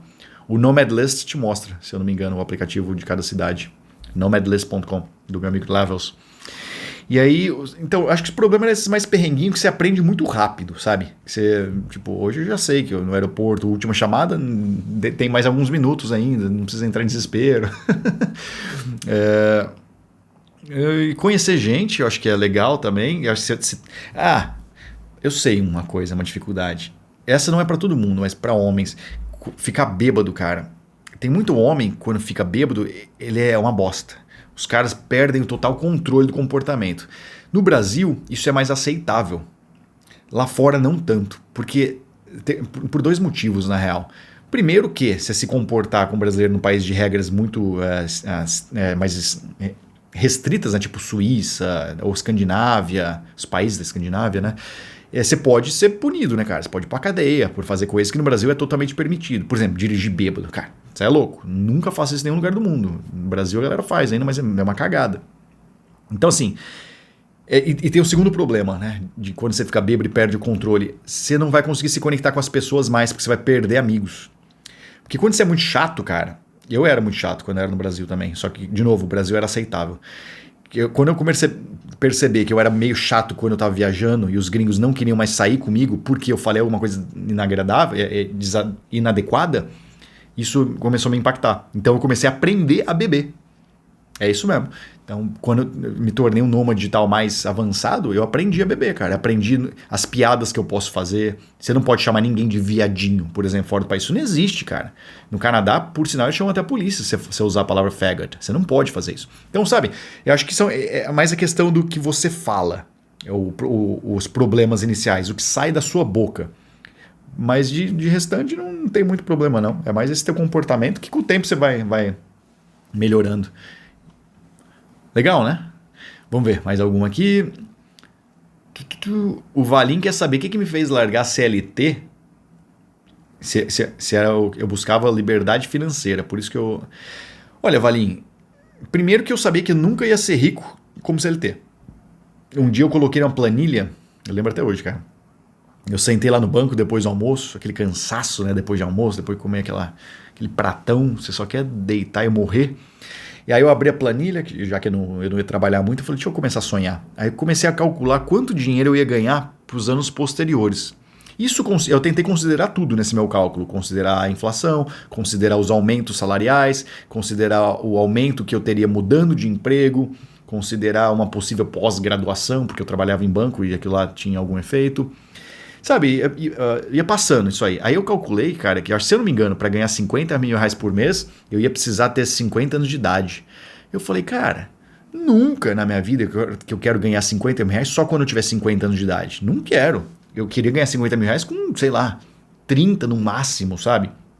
E aí, essa planilha me ajudou bastante nesse cálculo aí e a descobrir, infelizmente, trabalhar como empregado não vai me deixar rico. Vou ter uma qualidade de vida legal, beleza, vou poder viajar uma vez por ano, um mês por ano, né? E é isso. Mas não vai estar longe de ser o que eu posso ser. Foi isso que me motivou bastante a voltar a empreender, que é uma coisa que eu sempre gostei de fazer, só que nunca tive coragem. Ver esses números, ver quão triste ia ser de não poder ser rico, com tanta gente rica, né? E gente muito mais burra do que eu falei, cara, né? Chega, não quero, vou ficar aqui pra quê? Tá evidente na minha frente que eu não vou ficar rico. Então, tchau CLT. E não pretendo mais ter uma carteira de trabalho na minha vida, nunca mais. Legal, né? Vamos ver, o que mais? Fabiano perguntou se hospedagens para nômades, Airbnb ainda é a melhor opção. Fabiano, então, tem um ponto curioso, cara. A gente está passando por um momento de crise do Airbnb, tá? Então, assim, de novo, eu não sei quando você está assistindo esse podcast aqui, mas tem uma tendência do Airbnb falir. Então, eu acho que vão entrar concorrentes no mercado. Mas esse estilo de negócio do Airbnb, eu acho que sim, é ainda a melhor opção para nômade.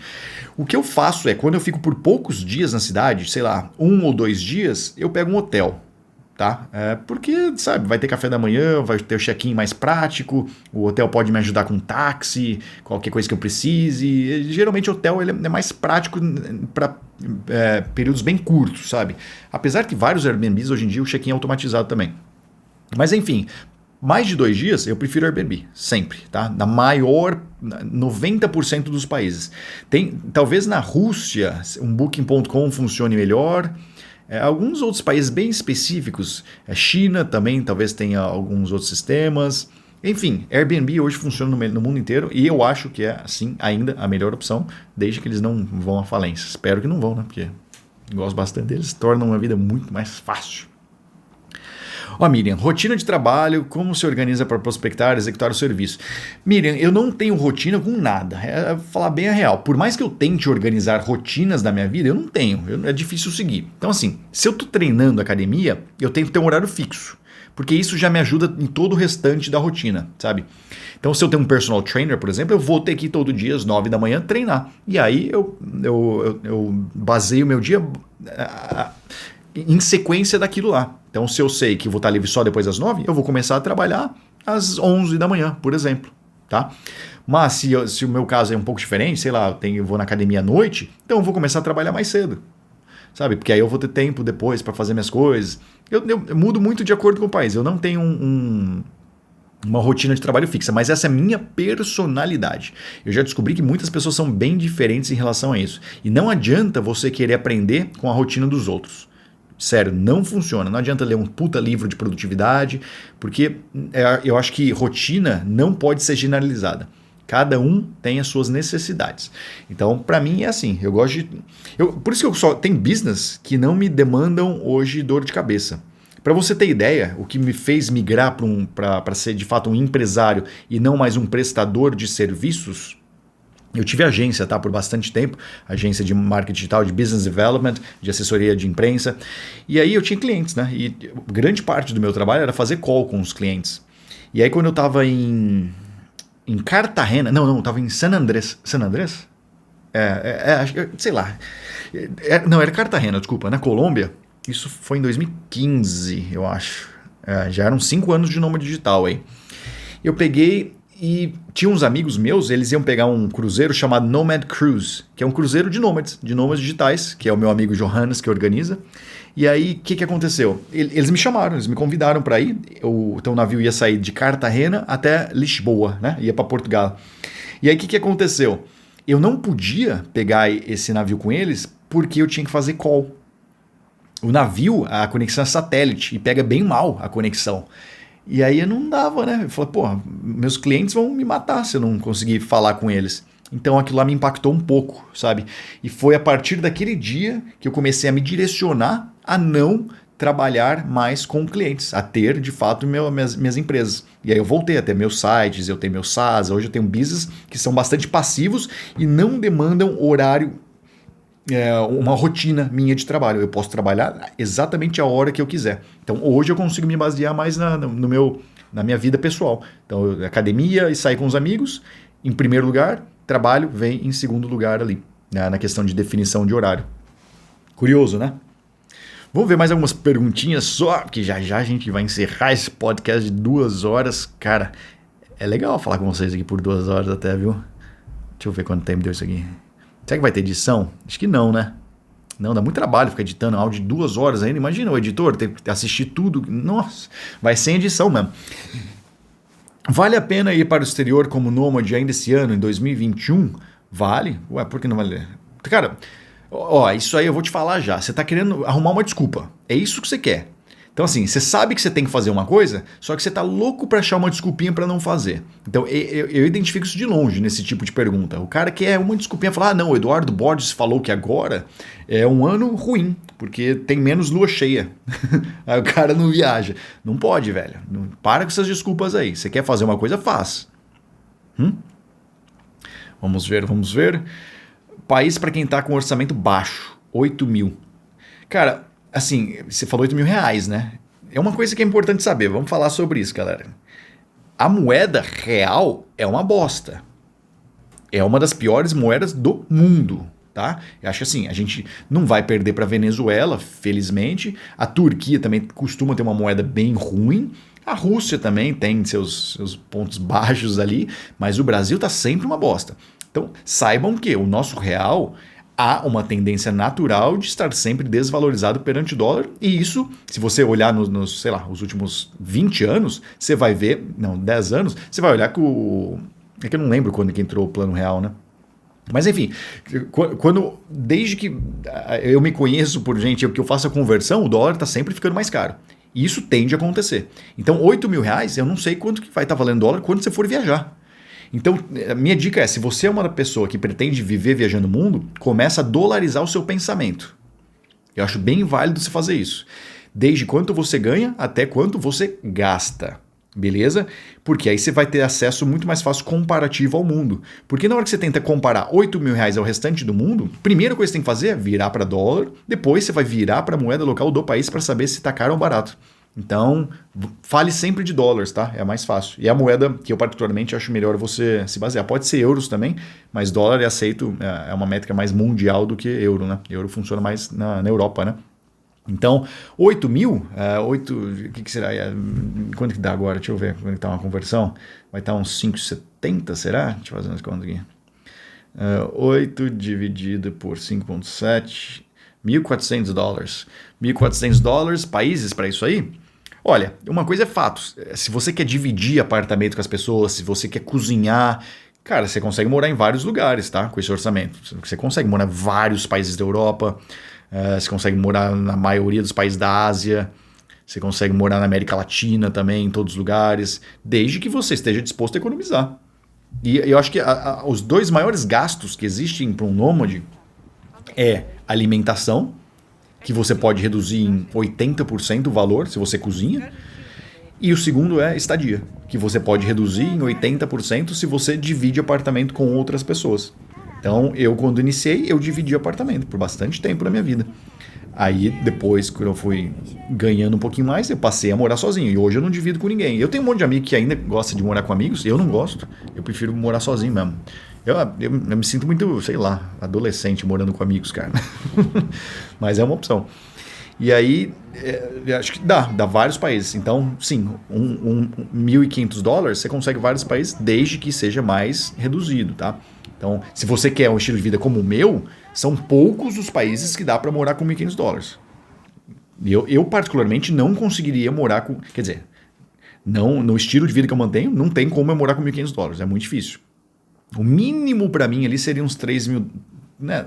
Uns 3, um mínimo ali. Morar num lugar bom e me alimentar todo dia com comida delivery. Mas é isso. Beleza? Vamos ver mais algumas aqui para a gente encerrar. Não vale a pena para você. Vocês gostaram desse formato aqui que eu conto minha historinha, aí no final eu respondo as dúvidas da galera? Eu tô gostando disso assim, acho que é mais fácil de fazer, né? Vamos ver o que eu tenho aqui. Cara, eu pausei meu áudio e voltei, me deu um frio na barriga agora, eu falei, perdi tudo, velho, perdi meu podcast inteiro. Eu vi falando sobre uma planilha de networking. Não existe mais essa planilha. Qual o melhor chip de celular para usar no mundo? O Google? Google Fi tá muito... Cara, chip de celular é uma coisa que sempre vai mudar, cara. Já vou falar a real. Vai ter uma empresa que hoje, esse ano, tá todo mundo usando, ano que vem ninguém mais usa porque eles resolveram banir os nômades. Então, assim, Google Fi foi bem legal no início, mas hoje em dia, se você usa de muitos países e não vai para os Estados Unidos, eles estão bloqueando as contas. Então, eu não recomendo mais Google Fi. O que eu acho que é a melhor opção, desde que eu comecei a viajar, é você ter um chip que você consiga usar ele internacionalmente se precisar, pagando mais caro, e outro chip você vai comprar local. Então, hoje em dia tem o eSIM, né, que você no teu celular, pelo menos no meu iPhone tem, que você consegue ativar 2 chips ao mesmo tempo. Então isso é uma mão na roda, né? Porque você compra esse chip local, que sempre é mais barato, e aí eu acho que funciona bem melhor do que você ficar usando um chip internacional, que muitas vezes ele pega uma rede de network ali bem lenta, tá? Então não gosto tanto não. É isso, então compre compra chega no país e já compra no aeroporto ali mesmo. Hoje em dia é bem prático fazer isso. Tem vários países que eles até dão. Na Tailândia, várias vezes que eu cheguei, eles estavam dando chip. Você só precisa recarregar. Então, eu não acredito que seja um problema, não. Vamos ver. Sempre achou de boa se enturmar em novos lugares? O Hernani perguntou. Hernani, olha, tem países que foi mais difícil, tem países que foi mais fácil. Geralmente, quando você tem um amigo que te indica para alguém, ajuda muito. Então, assim, no começo eu não tinha muito. Eu ia para uns lugares e não conhecia ninguém. Aí o que eu fazia? Eu tinha que ir no bar sozinho, eu tinha que me forçar muito a conhecer gente. Às vezes eu ficava 1 ou 2 dias num hostel para bater papo com a galera.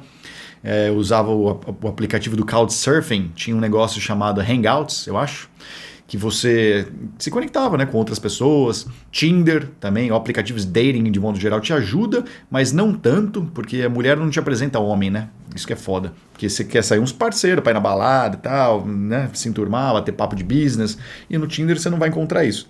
Mas já quebra o galho de não ficar sozinho. Onde mais? Fazer coisas... Meetup.com da vida. Que mais? Cara, eu tenho até uma lista que eu falo de how to meet people. Deixa eu pegar ela aqui. Eu acho que é até uma boa pra gente encerrar depois aqui. Mas peraí, deixa eu ler. Internations é uma rede social. Tem o Nomad List, A Small World, Inner Circle. Tem o Dynamite Circle que eu participo. Tem o Couchsurfing. Tem o Tinder, tem Bumble, Happn, Meetup. Tem o Meetup.com, meetup.com, que é um aplicativo que as pessoas combinam de encontrar para fazer alguma coisa. Então, sei lá, fazer yoga no parque. Português com inglês foi foda. Parque. Você faz um coquetel em um hotel para viajantes, ou um grupo de pessoas interessadas em WordPress, ou grupo de programadores, ou grupo de mães solteiras, sei lá. Tem de tudo que você pode imaginar no Meetup. Então é um bom lugar para você conhecer pessoas também, tá?